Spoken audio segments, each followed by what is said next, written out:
4ാം class വരെ ഒന്നിച്ച് പഠിച്ചവരാണ്. ഞാനും ചെങ്കൽ സ്വാമി, ഞങ്ങളുടെ സ്വാമിയുടെ കൂടെ ചെങ്കൽ നമ്മൾ 10ാം ക്ലാസ് വരെ ഒന്നിച്ചങ്ങ് പഠിച്ച. അത് ജനിച്ചപ്പോഴേ ജഡയായിട്ടൊക്കെയാണ് ജനിച്ചതൊക്കെ. പിന്നെ അതൊരു ക്രിസ്ത്യൻ ഫാമിലി ജനിച്ചൊരു അവതാരമാണ്. അന്ന് വേക്കൻസി ഉണ്ട്. ആൾക്കാർക്ക് ഇവിടെ പോയാലും ജോബ്. അപ്പം അതുകൊണ്ടാണ് ഈ സമാജങ്ങളിൽ നമ്പർ കൊടുത്തു വിടുന്നത്. ഇവിടെ വരികയാണെങ്കിൽ നമുക്ക് ജോലിക്ക് ആളിനെ വേണം. അങ്ങനെ പോയതാണ്. ആ സമാജത്തിൻ്റെ പ്രസിഡന്റ് ഇപ്പം ഞാനാ. ബോംബെ കേരളീയ സമാജം. അത് ഞാൻ ആദ്യം പോയത് ആ സ്കൂളിൽ. ഞാൻ പറഞ്ഞ ടോയ്ലറ്റ് ഞാൻ ചേട്ടാ, അത് പഞ്ചായത്തിൻ്റെ ആണ്. അത് ഹോട്ടലിൽ പണിയെടുത്ത കാശം കൊണ്ടാ. അതെ 2 വർഷത്തെ. അപ്പം ആദ്യമായിട്ട് പോയി. അവരെന്നെ കളിയാക്കി. ആ സിനിമാക്കാരും വല്ല വൈകുണ്ടകളും ഒക്കെ വരുവാണ്. അപ്പം ഞാൻ ഭയങ്കര ഹിറ്റാണ്. അപ്പം ഞാൻ അന്ന് ആരെയും നോക്കില്ല. ആരെങ്കിലും തെറ്റ് കണ്ടോ ഇടിക്കും. മൂക്ക് ഒറ്റ ഇടിയോ കൊണ്ട് ഞാൻ ആരെയും തള്ളി. പിന്നെ അന്ന് പിന്നെ ഭയങ്കര സ്പിരിറ്റും അല്ലേ. ദാവൂദ് ഇബ്രാഹിമിനൊന്നും കണ്ടില്ല. ഇല്ല, ദാവൂദ് ഇബ്രാഹിമൊക്കെ പിന്നീട് ഞാൻ എൻ്റെ ഹോട്ടലിൽ കണ്ടു. ഞാൻ സ്വന്തമായിട്ട് നടത്തിയ ഹോട്ടലിൽ അവിടെ വന്നിട്ടുണ്ട്. ഒരിക്കൽ ബോംബെയിലെ എൻകൗണ്ടറൊക്കെ അങ്ങ് തുടങ്ങി. അന്നത്തെ ഒരു കമ്മീഷണർ വന്നിട്ട് അന്നൊരു റൂൾസൊക്കെ വന്നു. അപ്പം കുറേ ഭായിമാരെ തട്ടി. എൻ്റെ ഒരു ചാലഞ്ച്, ഞാൻ ചെങ്കൽ വില്ലേജിന് കൊടുത്തേക്കുന്ന ഒറ്റ ചാലഞ്ച്, +2 പഠിക്കാത്ത ഒരു കുട്ടിയും കാണില്ല. പുനർ സേവം പാർക്ക് 25 വർഷം മുമ്പേ അങ്ങേക്ക് ഓർമ്മയുണ്ടോയെന്ന് അറിയില്ല. അതൊരു റൗണ്ട് അബൌട്ട് ലോകത്തിലെ എല്ലാ രാഷ്ട്രീയ പാർട്ടിയുടെ കൂടിയും എല്ലാ പ്രതിഷേധ ഫ്ലക്സുകളും എല്ലാവരും 1ഉം 2ഉം ഒക്കെ ചെയ്യുന്ന അവിടെയാണ്. വേസ്റ്റ് എല്ലാം കൊണ്ടിടും. ഒരു വലിയ കുഴി പോലെയാണ്. രാജഗോപാൽജി അന്ന് ഈ രാജ്യസഭ സീറ്റിലും അതിന് ശേഷം അദ്ദേഹം ഇലക്ഷനൊക്കെ നിന്നു. ആ ഇലക്ഷനിലെല്ലാം ഞാനാണ് എൻ്റെ വണ്ടിയും ഡ്രൈവറും പെട്രോളും പൈസയും ചെലവാക്കി അദ്ദേഹത്തിൻ്റെ എല്ലാ ഇലക്ഷനും ഒരു MLA ആവുന്നത് വരെ ഞാനാണ് അദ്ദേഹത്തിൻ്റെ കൂടെയൊക്കെ പ്രവർത്തിച്ചത്. ലക്ഷ്യമാണ് നാട്ടിനൊന്ന് മാറ്റം വരണം. ഇതുമെല്ലാം വേറെ വല്ല വിശ്വാസത്തിൻ്റെ ഒരു ഭാഗമാണ്. അവിടെ ഒരു ഗവർണർ വരണമെന്ന് പറഞ്ഞ് അവർ ഓടിയൊക്കെ ചെയ്യും. പക്ഷേ ഒരു എന്തോന്നുള്ള രീതി അങ്ങനെ അപമാനമായി. വില്ലേജിൽ ഇംഗ്ലീഷ് പഠിപ്പിക്കാൻ ബ്രിട്ടീഷ് ടീച്ചേഴ്സിനെ 4 പേരെ കൊണ്ടുവന്ന് താമസിപ്പിച്ച് നിങ്ങൾക്ക് ഇംഗ്ലീഷ് പഠിക്കാൻ ലണ്ടനിൽ പോകുന്നു പറയും. ഞാൻ ലണ്ടനെ നാട്ടിൽ കൊണ്ടുവന്നു, എൻ്റെ വില്ലേജിൽ കൊണ്ടുവന്ന് ഇംഗ്ലീഷ് പഠിപ്പിച്ച്.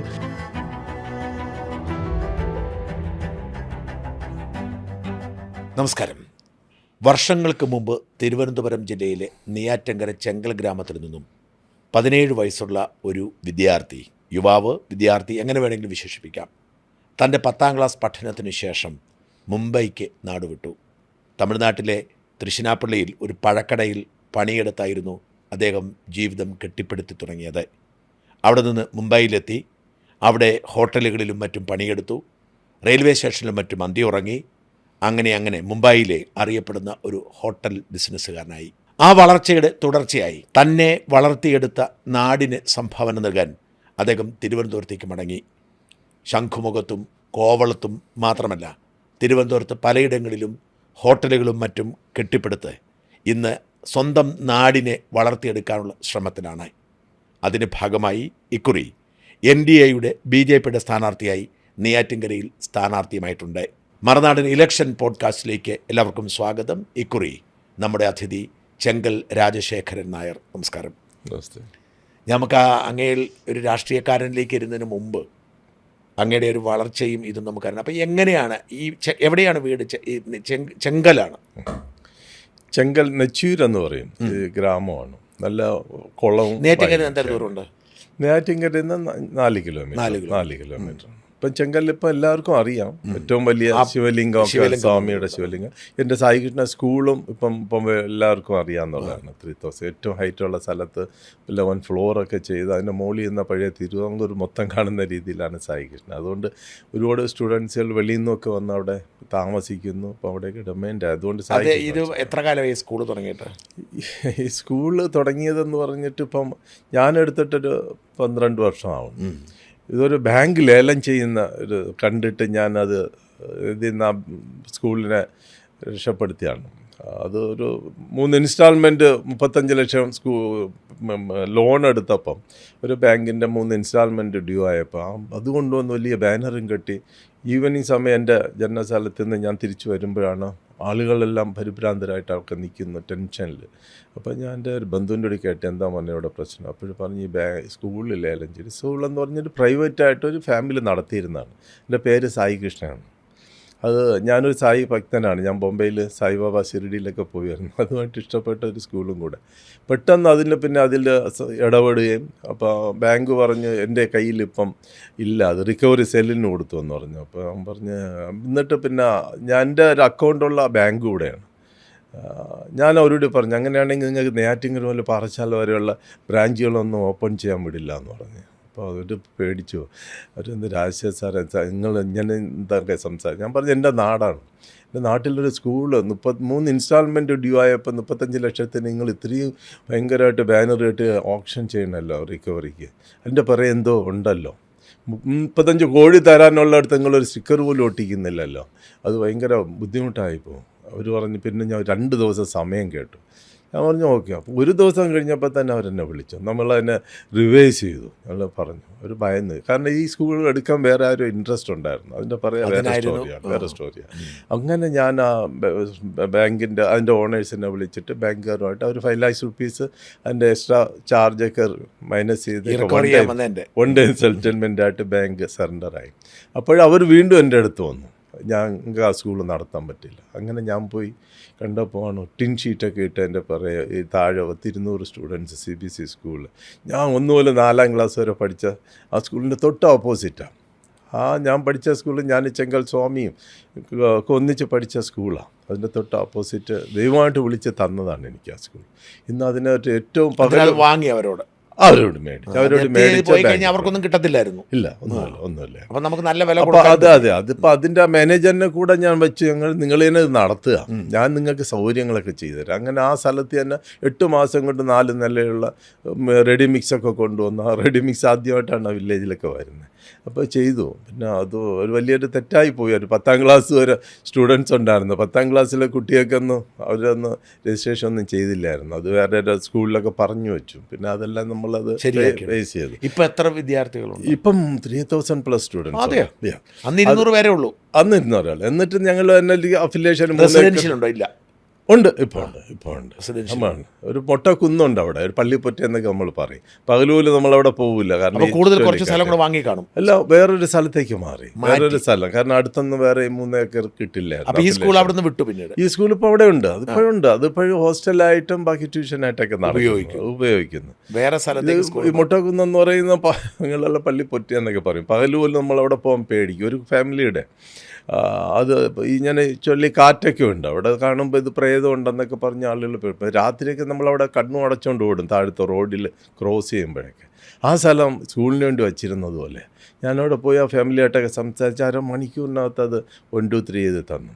അങ്ങനെയാണ് സ്കൂളിലെടുത്ത്. ബോംബെയിൽ എൻ്റെ മഹേഷ് കാനോൽക്കർ എന്ന മേധാ പട്കറിൻ്റെ ബ്രദറാണ് ആർക്കിടെക്ട്.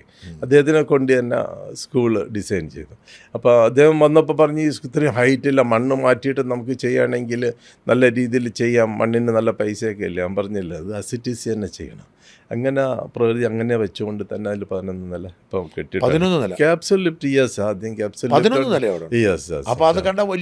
വലിയാണ്. ഇപ്പം എവിടെ നിന്നല്ല ഒരു ഗോൾഡൻ ടെമ്പിൾ പോലെ അത് കാണാം. അതിൻ്റെ മുകളിലൊക്കെ ആ രീതിയിൽ നമ്മൾ ഫിനിഷ് ചെയ്തു. സ്കൂൾ കാണേണ്ടതാണ്. പോകുമ്പം ശങ്കരാചാര്യ എഴുത്തച്ഛൻ ഇന്ത്യയിലൊക്കെ ഉണ്ട്. എഴുത്തച്ഛാര്യ ശങ്കരാചാര്യൻ അറിയില്ല. ഏറ്റവും ടോപ്പ് ഫ്ലോറിൽ ഗുരുദേവ അയ്യങ്കാളി മന്നത്ത ആചാര്യൻ്റെ 12 അടിയുടെ പ്രതിമകളും അതിൻ്റെ ധൂമം, അതിൻ്റെ സ്റ്റോറി ഫുള്ളാ ചുമരിൽ ലൈറ്റൊക്കെ ഇട്ട് ഹൈലൈറ്റ് ചെയ്ത് ഫുള്ളാ ചെയ്തിട്ടുണ്ട്. അപ്പോൾ കുട്ടികൾ പോയ ജനനം മുതൽ മരണം മുതൽ സ്റ്റോറിയാണ്. അപ്പോൾ അവരുടെയൊക്കെ ജന്മദിവസങ്ങളെല്ലാം നമ്മൾ കുട്ടികളെ കൊണ്ടുവന്ന് പുഷ്പാർച്ചന ചെയ്യും. ഏറ്റവും നടുക്കൊരു മെഡിറ്റേഷൻ സെൻ്ററുണ്ട്. എത്ര ടെൻഷൻ ഉണ്ടായാലും ആ സ്ഥലത്ത് പോയി 5 മിനിറ്റ് നിന്നാൽ 100% നമ്മളെല്ലാം ഒരു ക്ഷേത്രം ക്ഷേത്രത്തിനും അപ്പുറം ക്ഷേത്രത്തിന് അവിടെ നിന്നാൽ എൻ്റെ ജനിച്ച സ്ഥലവും എല്ലാ സ്ഥലവും ഒക്കെ കാണാം. പിന്നെ തിരുവാങ്കൂർ മൊത്തം കാണാം. ആ ലീവത്തിൽ അത്രയും ഹൈറ്റ് ഉണ്ട്. അപ്പോൾ ഒന്ന് വരണം. ദൈവമായിട്ട് ഏതൊരു നിമിത്തമാണ്. ഞാൻ ഇടയ്ക്ക് എൻ്റെ ടീച്ചർ, ഞങ്ങൾ 4ാം ക്ലാസ് വരെ ഒന്നിച്ച് പഠിച്ചവരാണ്. ഞാനും ചെങ്കൽ സ്വാമി, ഞങ്ങളുടെ സ്വാമിയുടെ കൂടെ ചെങ്കൽ നമ്മൾ 10ാം ക്ലാസ് വരെ ഒന്നിച്ചൊക്കെ പഠിച്ച. അദ്ദേഹം ജനിച്ചപ്പോഴേ ജഡയായിട്ടൊക്കെയാണ് ജനിച്ചതൊക്കെ. പിന്നെ അതൊരു ക്രിസ്ത്യൻ ഫാമിലി ജനിച്ചൊരു അവതാരമാണ്. ആ ജനിച്ച വീട്ടിലാണ് ഒരു പുറ്റു വളർന്നത്. അതാണ് ഇന്ന് ക്ഷേത്രം. അദ്ദേഹം കാലത്ത് ജനിച്ചപ്പോഴേ അവർക്ക് നോൺ വെജ് ഒക്കെ കൊടുക്കും, കഴിക്കാതെ തുപ്പിയും. Christian family. അതെ, ക്രിസ്ത്യൻ. ഞങ്ങളുടെ വീട്ടിലൊക്കെ പനയമരമുണ്ട്. അപ്പോൾ പനമരം കയറുന്ന അത് അദ്ദേഹത്തിൻ്റെ അച്ഛനാണ്. അതിൻ്റെ തൊഴിലതായിരുന്നു. ഇവർ ആ ഫാമിലി ആ ഏരിയയല്ല ഈ പനമരം കൊണ്ടൊക്കെയാണ് നമ്മളൊക്കെ ജീവിച്ച അന്നൊക്കെ. പനമരം ഞങ്ങൾ പറയും ഈ മറ്റേ ചെറിയ പന ഇല്ലല്ലോ, വലിയ പന. അല്ല, ഞാൻ ചോദിച്ചാൽ ഈ പനയെന്ന് പറയുന്ന സാധനം ഈ ഒരു കഴിക്കാനായിട്ട് പൊട്ടിച്ച് കഴിക്കുന്ന അതല്ലേ? ഇല്ല. തമിഴ്നാട്ടിലൊക്കെ അതല്ല. തമിഴ്നാട്ടിലുള്ള വലിയ കന്നി നമ്മൾ അതിൽ നിന്നാണ് മറ്റേ ടോടി ഈ അക്കാനി ചെത്തുപന. മുള്ളുള്ള അതെ, അതിലാണ് ഇവർ കെട്ടിപ്പിടിച്ച് കയറി മുകളിൽ കയറി അക്കാനി എടുത്ത് അത് താഴെ കൊണ്ടുവന്ന് അത് ചൂടാക്കി കരിപ്പട്ടിയാക്കി അങ്ങനെ വിറ്റൊക്കെയാണ്. അതിൽ നമ്മളെയും പന കൊടുക്കുമ്പോൾ നമുക്ക് അതിൻ്റെ ഒരു വീതം തരും. അപ്പം അതിൽ നിന്ന് കിട്ടുന്ന വരുമാനം കൊണ്ട് അമ്മയും മാർക്കറ്റിൽ ചന്തയിൽ പോയിട്ടൊക്കെ വിറ്റ് അങ്ങനെ ഒരു ഞാൻ പറയും പനമരം എന്ന് പറയുന്നത് ഈ കളിപ്പന്ത് മുതൽ പാലസ് വരെ ഉണ്ടാക്കാം. പിന്നെ അതിൻ്റെ തടിയെന്ന് പറഞ്ഞാൽ ഒരിക്കലും ഈ വൈറ്റ് ആൻഡ് ഒന്നും ഇത് ചെയ്യാത്ത അത്രയും സ്ട്രോങ് ആണ്. അതിൻ്റെ ഓല, അതിൻ്റെ എല്ലാ സാധനവും അതിൽ പന ഇതിലുണ്ട്. ഏറ്റവും നല്ല രസം എന്ന് പറഞ്ഞാൽ പനങ്ങ എന്ന് പറഞ്ഞ ഒന്നുണ്ട് അതിൽ കായ്ക്കുന്നത്. അതിൽ ഈ മാങ്ങ വരിക്ക എന്ന് പറയുന്ന വരിക്ക പനയുടെ ഇതുമുണ്ട്, കഴിക്കാൻ പറ്റുന്നതാണ്. ഈ തേങ്ങയുടെ പൊട്ടിച്ച് അല്ലേ? ഇല്ല, തേങ്ങയുടെ ആണെങ്കിൽ അകത്തുണ്ട്. അതേപോലെ ഇതിൻ്റെ വെളിയിലുള്ള പനങ്ങി എന്ന് പറയും. ആ പനങ്ങി എന്ന് പറഞ്ഞാൽ അവിടുത്തെ ആൾക്കാർ കഴിക്കും, നല്ല വരിക്കാം. ഞാൻ അച്ഛൻ എന്ത് ചെയ്യുമായിരുന്നു? അച്ഛൻ ഡോക്യുമെൻ്ററി റൈറ്ററാണ്. അച്ഛൻ ഡോക്യുമെൻ്ററി റൈറ്ററും ആ നാട്ടിലുള്ള അന്ന് ഈ കോർട്ടും ഈ ഫാമിലി ഡിസ്പ്യൂട്ടൊക്കെ വരുമ്പോൾ പ്രോപ്പർട്ടിയൊക്കെ ഇത് ചെയ്യുമ്പോൾ ഞാൻ കാലത്ത് എണീക്കുമ്പോൾ എൻ്റെ വീട്ടിൻ്റെ വെളിയിൽ ഒരു 4-5 ഫാമിലിയൊക്കെ വരും. കൂടുതലും ഈ നാടൻ കമ്മ്യൂണിറ്റിയിൽപ്പെട്ട ആൾക്കാരാണ്. എല്ലാവർക്കും എൻ്റെ അച്ഛനാണ് എന്ത് പറയുന്നു അത് കേൾക്കും. അത്രയും സ്ട്രൈറ്റ് ഫോർവേഡ്, ആർക്കും ഫേവർ ചെയ്യില്ല. അപ്പോൾ ഡോക്യുമെൻറ്റേഷൻ ഈ കുടുംബത്തിലെ വസ്തു ഭാഗങ്ങൾ വെച്ച് കൊടുക്കണം, അതിൻ്റെ ഡിസ്പ്യൂട്ട് ഉണ്ടെങ്കിൽ വരും, ഭാഗം വയ്ക്കണം, എല്ലാവരും വരും. ആരെയും പൈസയൊന്നും മേടിക്കില്ല, തരണമെങ്കിൽ മാത്രമേ മേടിക്കുള്ളൂ. അങ്ങനെ ഒരു നല്ലൊരു പേഴ്സണാലിറ്റിയാണ്. സഹോദരങ്ങൾ എത്ര മൊത്തം? എന്നെങ്കിൽ 7 പേരും. പിന്നെ ഞാൻ മുംബൈ പോയപ്പോൾ ഒരു ബ്രദർ കൂടെ ജനിച്ചു. അങ്ങനെ 8 പേരുണ്ടായിരുന്നു. ഞങ്ങൾ 5 ആണുങ്ങൾ 3 പെണ്ണുങ്ങൾ. അവരൊക്കെ ഇപ്പോൾ എത്ര പേരില്ല. ഇപ്പം ജനിച്ച് രസമെന്ന് പറഞ്ഞാൽ ഞാൻ 15 ബോംബെ പോയപ്പോൾ അമ്മ എപ്പോഴും എൻ്റെ ലെറ്റർ എഴുതും, മോൻ എനിക്ക് ഒരു അനിയൻ കൂടെ വന്നു. അപ്പം ഞാൻ പറഞ്ഞു അമ്മ എന്നെ നാട്ടിലേക്ക് വരാൻ വേണ്ടി കള്ളം പറയുന്നതാണ്. അപ്പോൾ 2 വർഷം ഞാൻ കഴിഞ്ഞ് വന്നപ്പോൾ അമ്മ ഇങ്ങനെ എടുത്ത് 1 വയസ്സായ അനിയനെ കാണിച്ചു, കുട്ടനെന്ന് തന്നെ വിളിച്ചേ. അവനായിരുന്നു. പിന്നീട് എന്നെ ഞാൻ പഠിപ്പിക്കുകയും ഹോട്ടൽ മാനേജറൊക്കെ പഠിപ്പിച്ചു. ബോംബെയിലെ ലീല ഹോട്ടലിലൊക്കെ മാനേജറൊക്കെ ആയിരുന്നു. അവർക്ക് ഇവിടെ നാട്ടിൽ തിരിച്ചു വന്നു. അപ്പം ഒരു ബൈക്ക് അവന് ലൈക്ക് ബൈക്കൊക്കെ ഉണ്ടായിരുന്നു. ബോംബെയിൽ നിന്നൊക്കെ കൊണ്ടുവന്ന് ഓട്ടിക്കുമ്പോൾ ഈ പള്ളിച്ചലം എന്ന് പറയുമ്പോൾ ഈ കാളവണ്ടിയുടെ ബാക്കിൽ പോയി അതിൻ്റെ ഒരു ഇതുണ്ടൊരു ചേസ് വുഡാണ്, വേറെ സിഗ്നലൊന്നുമില്ല. അപ്പം വളരെ സൂക്ഷിച്ചു. പക്ഷെ അത് പോയിട്ട് ഡയറക്റ്റായിട്ട് ഇടിച്ചു. ഒരിക്കൽ ഇന്ത്യ ഇംഗ്ലണ്ടിൻ്റെ മാച്ച് നടക്കുന്നു. അവൻ നല്ല ക്രിക്കറ്റ് പ്ലെയറൊക്കെ. എത്ര വയസ്സുണ്ടായിരുന്നു? അപ്പം 22 വയസ്സ്. അതോടുകൂടെ പിന്നെ അമ്മ അത് പോയി. ഇല്ല അടിച്ചില്ല. അപ്പോഴേ എന്നെ ഇൻറ്റേർണൽ ഇഞ്ചുറി ആയിരുന്നു, നല്ല ഹെൽത്തി ആയിരുന്നു. ബാഡ് ലക്ക് എന്നൊക്കെ പറയാം. ഒരു 3 വണ്ടി ബാക്കിൽ ട്രാഫിക് ജാമായി. അപ്പം 3 വണ്ടി ബാക്കിൽ നമ്മളെ തന്നെ ഫാമിലി ഡോക്ടറൊക്കെ ഉണ്ട്. അദ്ദേഹം പോലും ഇറങ്ങി നോക്കിയില്ല ഇദ്ദേഹത്തിന്. ഈ ഇൻറ്റേർണൽ ഇഞ്ചുറി അവർക്ക് അറിയില്ല. അപ്പോൾ അടുത്ത വീട്ടിലൊക്കെ പോയി വയറ് പിടിച്ചൊക്കെ പോയപ്പോൾ നല്ല ഹെൽത്തി ആയിരുന്നു. അവർ വെള്ളമൊക്കെ കൊടുത്ത് അവർ സീരിയസ് ആയിട്ട് കൂടെ അടുത്ത് ജനറൽ ആശുപത്രിയിൽ അയച്ചു. ജനറൽ ആശുപത്രി അവൻ്റെ കൂടെ പഠിച്ച ഡോക്ടർ ഇന്നോസ് ഡ്യൂട്ടിയിലുണ്ടായിരുന്നു. അവിടെ അവരും കണ്ടില്ല, അവൻ കേട്ടുമില്ല. അവിടുത്തെ ഡോക്ടർ ബോധക്കുറവൊന്നുമില്ല, ഒന്നുമില്ല. എന്നിട്ട് അവൻ്റെ വേദന പറയുന്നുണ്ടാവും. വേദന ഇൻറ്റേർണൽ ആറില്ല. അപ്പോൾ അവൻ എൻ്റെ സിസ്റ്റർ ദുബൈയിലുണ്ടായിരുന്നു. ആ സമയത്ത് ദുബൈയിൽ നിന്ന് അവന് ഫോൺ ചെയ്തപ്പം ഇവൻ പറഞ്ഞില്ല ഇങ്ങനൊരു ആയി പ്രോബ്ലം. അവൻ വിചാരിച്ചു ഇത് ആശുപത്രി പോയി മെഡിസിൻ കഴിച്ചിട്ട് അവൻ വീട്ടിൽ പോകാമെന്ന്. അപ്പോൾ ജനറൽ ആശുപത്രി പോയപ്പോൾ ഡോക്ടേഴ്സിന് സീരിയസ് മനസ്സിലായി. ഡോക്ടേഴ്സ് പറഞ്ഞ് മെഡിക്കൽ കോളേജിൽ പോകണം. മെഡിക്കൽ കോളേജ് അവിടെ നിന്ന് വെള്ളം കുടിച്ച് അവിടെ പോയി. അവിടെ ഡോക്ടേഴ്സ് ഒന്നും ഇല്ലായിരുന്നു. ഈ മാച്ച് ഇംഗ്ലണ്ട് മാച്ച് ഫൈനലായിരുന്നു. ആക്ച്വലി ഇന്ത്യ തോക്കുന്നു എന്നുള്ള തെണ്ടുൽക്കർ ഔട്ടായപ്പം ഉള്ള ദേഷ്യത്തിൽ പോയതാണ്. പക്ഷേ ആ മാച്ച് അവിടെ ജയിക്കുകയും ചെയ്തു ഇന്ത്യ. പക്ഷേ ഇതെല്ലാം ഞായറാഴ്ച ദിവസം എന്നപ്പോൾ അന്ന് അവിടെ ഡോക്ടറില്ല. കുറേ നേരം കഴിഞ്ഞതിന് ശേഷം പിന്നെ എനിക്കും അറിയില്ല ഇത്രയും സീരിയസ് ഒക്കെ. ഒടുവിൽ കൊണ്ടുവന്നിട്ട് അതിന് ശേഷമാണ് കുറേ പഠിക്കുന്ന കുട്ടികളെയൊക്കെ കൊണ്ടുവന്ന് ഇവിടുത്തെ ഡോക്ടർ കുറച്ച് ബക്കറ്റും ഇതൊക്കെ വാങ്ങിപ്പിച്ച് സർജറി ചെയ്തെല്ലാം കട്ട് ചെയ്ത് 2 ദിവസം കഴിഞ്ഞപ്പോൾ മരിച്ചുപോയി. നല്ലതായിട്ട് മെഡിസിൻ കൊടുത്താൽ ജീവിക്കേണ്ട. അമ്മ സഹിച്ചോ? അതിനുശേഷം അമ്മയുടെ ദുഃഖിതരാണ്. അമ്മ പിന്നെ നാട്ടിലെന്നും അല്ലാതെ ഞാൻ ആദ്യമായിട്ട് ബോംബെ പോയിട്ട് 2 വർഷം കഴിഞ്ഞാണ് വന്നേ. 2 വർഷം കഴിഞ്ഞ് വന്നപ്പോൾ ആ കുടുംബം അമ്മയുടെയും സഹോദരങ്ങളുടെയൊക്കെ ജീവിതം കണ്ടപ്പോഴാണ് നമുക്ക് മനസ്സിലായി ഈ നാട്ടിലുള്ള എല്ലാവരും ഇങ്ങനെയല്ലേ ദുഃഖിക്കുന്നത്. ഒരു മരണ വീട് പോലെയായിരുന്നു. അമ്മ പിന്നെ ക്ഷേത്രത്തിൽ പോവില്ല. അവിടെ ഇപ്പോൾ ക്ഷേത്രമുണ്ട്, നമ്മളെ കുടുംബക്ഷേത്രം. ഇപ്പോൾ ക്ഷേത്രത്തിൽ അയ്യപ്പനെ പറ്റി ഒരുപാട് ഇതല്ല ഇത്രയൊക്കെ ചെയ്തിട്ടൊന്നും എൻ്റെ മോനെ ഇവിടെ നിർത്തണ്ടേ. അങ്ങനെ വന്നപ്പം നമുക്ക് മനസ്സിലായി 2 വർഷം അവരുടെ ഒരു ബർത്ത്ഡേ ഇല്ല, അവരുടെ ഓണമില്ല, ഒരു ഫെസ്റ്റിവലും ഇല്ലാതെ. ഏത് വർഷം? 53 വർഷം മുമ്പ്. 17 വയസ്സിൽ ഞാൻ പോയതാണ്. 52 വർഷം, 51 വർഷം. അപ്പോൾ വന്നപ്പോൾ എനിക്ക് ഫീൽ ചെയ്തു എൻ്റെ. അപ്പം ഞാൻ അവിടെ ഫസ്റ്റ് ബോംബെ പോയപ്പം പോയി റെസ്റ്റോറൻറ്റ് പണിക്കാണ്ട് പോയി ഞാൻ. ബാക്കി സഹോദരങ്ങൾ എന്ത് ചെയ്യുന്നു? ബാക്കി സഹോദരങ്ങളിൽ അതിൽ അങ്ങനെ എൻ്റെ അനിയൻ, ഒരു ഏറ്റവും ഇളയ അനിയൻ മരിച്ചതോടുകൂടി അമ്മ ദുഃഖിതരായി. അതിനുശേഷം എൻ്റെ ഒരു അനിയൻ ബോംബെയിലായിരുന്നു. അവൻ വന്നിട്ട് ഈ നാട്ടിൽ ബിസിനസ്സൊക്കെ ചെയ്തു നെയ്യാറ്റിൻകര. അവന് ഫ്രണ്ട് സർക്കിൾ ഒരു ചെറിയൊരു ക്യാൻസറിൻ്റെ ഒരു ശരീരമാണ്. അവിടെ ഈ മെഡിക്കൽ RCCയിൽ നല്ല പരിചയമുള്ള ഫ്രണ്ട്സൊക്കെ ഉണ്ടായിരുന്നു. അവർ സർജറിയൊക്കെ ചെയ്ത് മിസ്റ്റേക്ക് ചെയ്തു. അത് ഒന്നും അങ്ങനെ പോയി. പിന്നെ ഒരാൾ മിലിറ്ററിയിലായിരുന്നു. ആ മിലിറ്ററിയിൽ നിന്ന് വന്നതിന് ശേഷം എൻ്റെ ചങ്കുമോൻ വീടുണ്ട്, ഒരു അമ്മ വീടുണ്ട്, അതിന് ഷൂട്ടിങ്ങിലൊക്കെ കൊടുത്തു. അപ്പോൾ അവൻ നല്ല ഹെൽത്തി വരും. മോനുമായിട്ടൊക്കെ തുടങ്ങുമ്പോൾ അവിടെ ഈ സിനിമാക്കാരുമായിട്ട് കൂട്ടുകൂടി അവർക്ക് എക്സ്ട്രാ ടൈം ഷൂട്ട് ചെയ്യാനൊക്കെ അവർ ലിക്വറൊക്കെ വാങ്ങിച്ച് ഓടിച്ച് പാർട്ടി നടത്തി ലിക്വർ അഡിക്റ്റായി. പിന്നെ അങ്ങനെ ആക്സിഡൻ്റായി ഒരിക്കൽ തലയിൽ പ്ലെയിൻ കോട്ട. കുറേ വർഷം ഞാൻ ചികിത്സിച്ചു, അവനും കൈവിട്ടുപോയി. പിന്നെ എൻ്റെ തൊട്ട് താഴെയുള്ളൊരു കൊച്ചിൽ ജനിച്ചപ്പോഴും അവന് ഈ ഓസ്മാരം എന്ന് പറയും, ഫീറ്റ് വരുന്ന അസുഖം ഉണ്ടായിരുന്നു.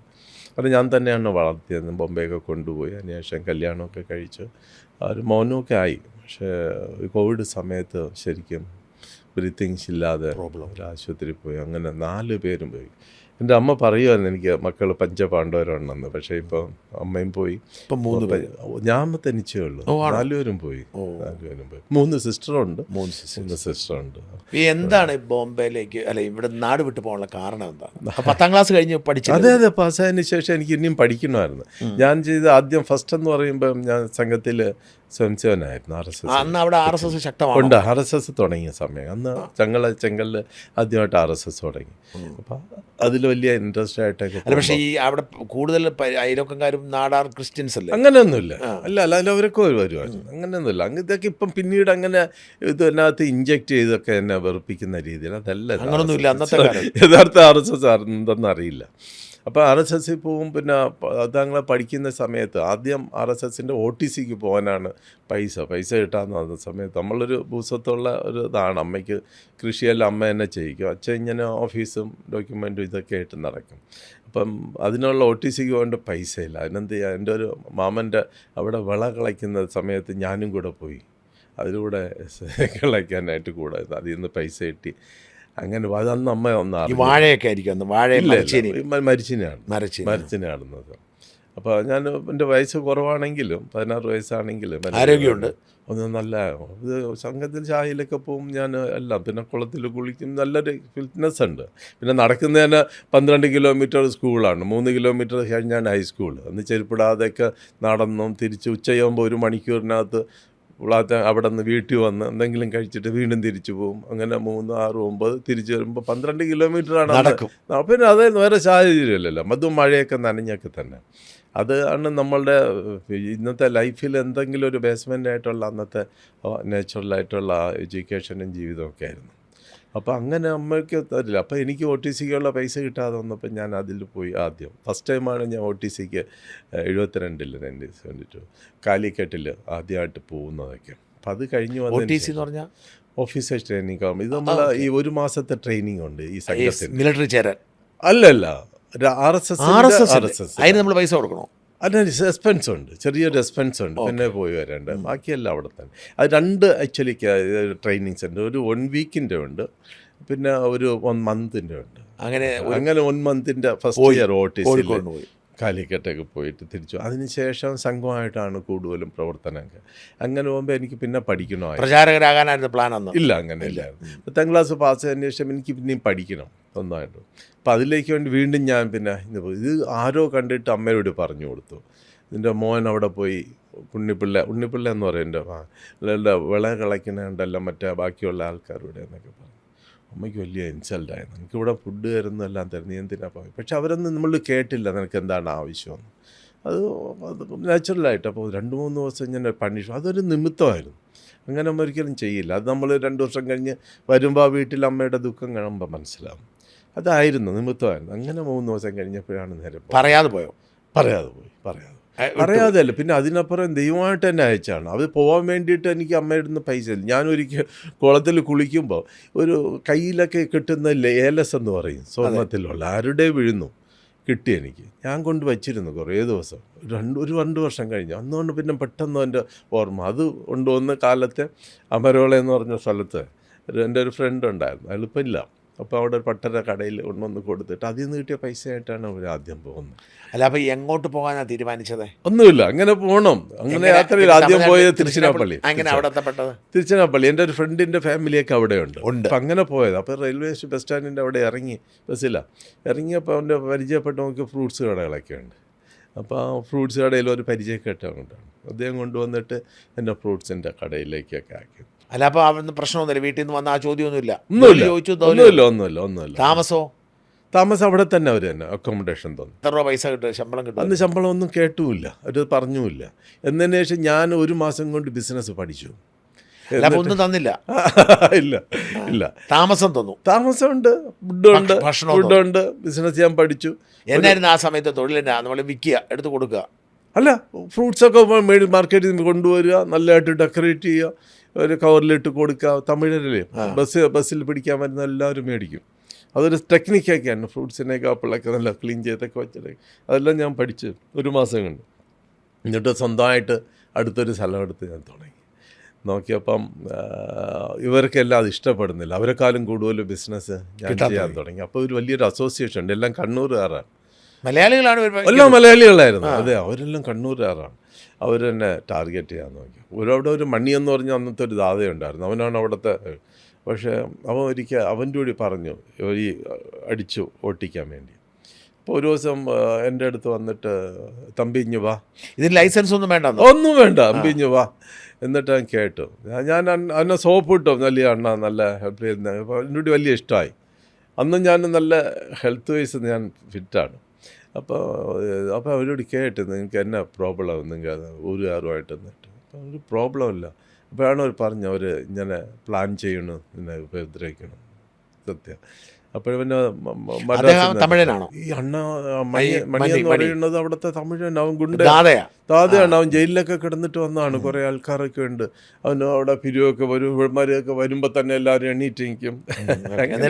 എന്നാ പറഞ്ഞു? ഇല്ല തമ്പി, നീ സൂക്ഷിക്കുക, വരുന്ന മാതിരിയെല്ലാം ഇവരെല്ലാം നിങ്ങൾ വിചാരിക്കുന്ന മാതിരിയല്ല അവർ ആൾക്കാരെന്നൊക്കെ മനസ്സിലായി. അപ്പോൾ എൻ്റെ ഫ്രണ്ട് ബോംബെയിൽ നിന്ന് അവിടെ നിന്ന് അങ്ങനെയാണ് പിന്നെ ബോംബെക്ക് പോകണമെന്ന്. അപ്പോൾ അത് വേണമെന്ന് വെച്ച കട? ആ കടയൊക്കെ രാത്രി തന്നെ പാക്ക് ചെയ്തു. അവിടുന്ന് ബാഗ് എടുത്തിട്ട്. ബോംബെയിൽ പരിചയക്കാരുണ്ട്? ഒന്നുമില്ല. പോയി ആദ്യം ബോംബെയിൽ താനെയില്ല പോയി ഇറങ്ങി. റെയിൽവേ സ്റ്റേഷനിൽ ചെന്ന് കയറിപ്പോയി? ട്രെയിനിലല്ല പോയി, ഞങ്ങൾ പോയത് ട്രക്കിലായിരുന്നു. ട്രക്കിനായിരുന്നു. അവിടെ എൻ്റെ കൂടെ ഒരു ഫ്രണ്ട് ഉണ്ടായിരുന്നു. അദ്ദേഹമാണ് ഈ ബോംബെയുടെ പ്ലാൻ ചെയ്ത്. അപ്പം അങ്ങനെയാണ് പോയത്. അങ്ങനെ പോയി ഇറങ്ങിയത്. ട്രക്ക് കൈ കാണിച്ച് കയറ്റി ട്രക്കിലൂടെ അവർ പ്ലാൻ ചെയ്ത് അവർക്ക് പൈസ കൊടുക്കുമ്പോൾ ആളെ കൂടെ കൊണ്ടുപോകും. അവിടെ ചെക്കിങ് വരുന്ന സമയത്ത് അവർ ഇറക്കിയിട്ട് അത് ക്രോസ് ചെയ്തിട്ട് വീണ്ടും കയറണം. അങ്ങനെയൊക്കെയാണ്. ഇങ്ങനെ ഒരു മനസ്സിലായില്ല, അങ്ങനെ ഒരു യാത്രയാണ്. അങ്ങനെ പോകുമ്പോൾ താനയിലെ പോയി ഇറങ്ങി ആദ്യം.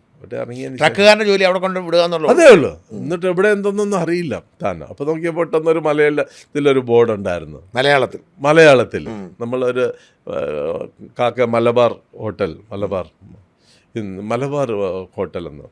അവിടെ ഒരു ചായയുടെ റെസ്റ്റോറൻറ്റ്. അവിടെ പോയി ഞാൻ അത് ചായ കുടിച്ച്.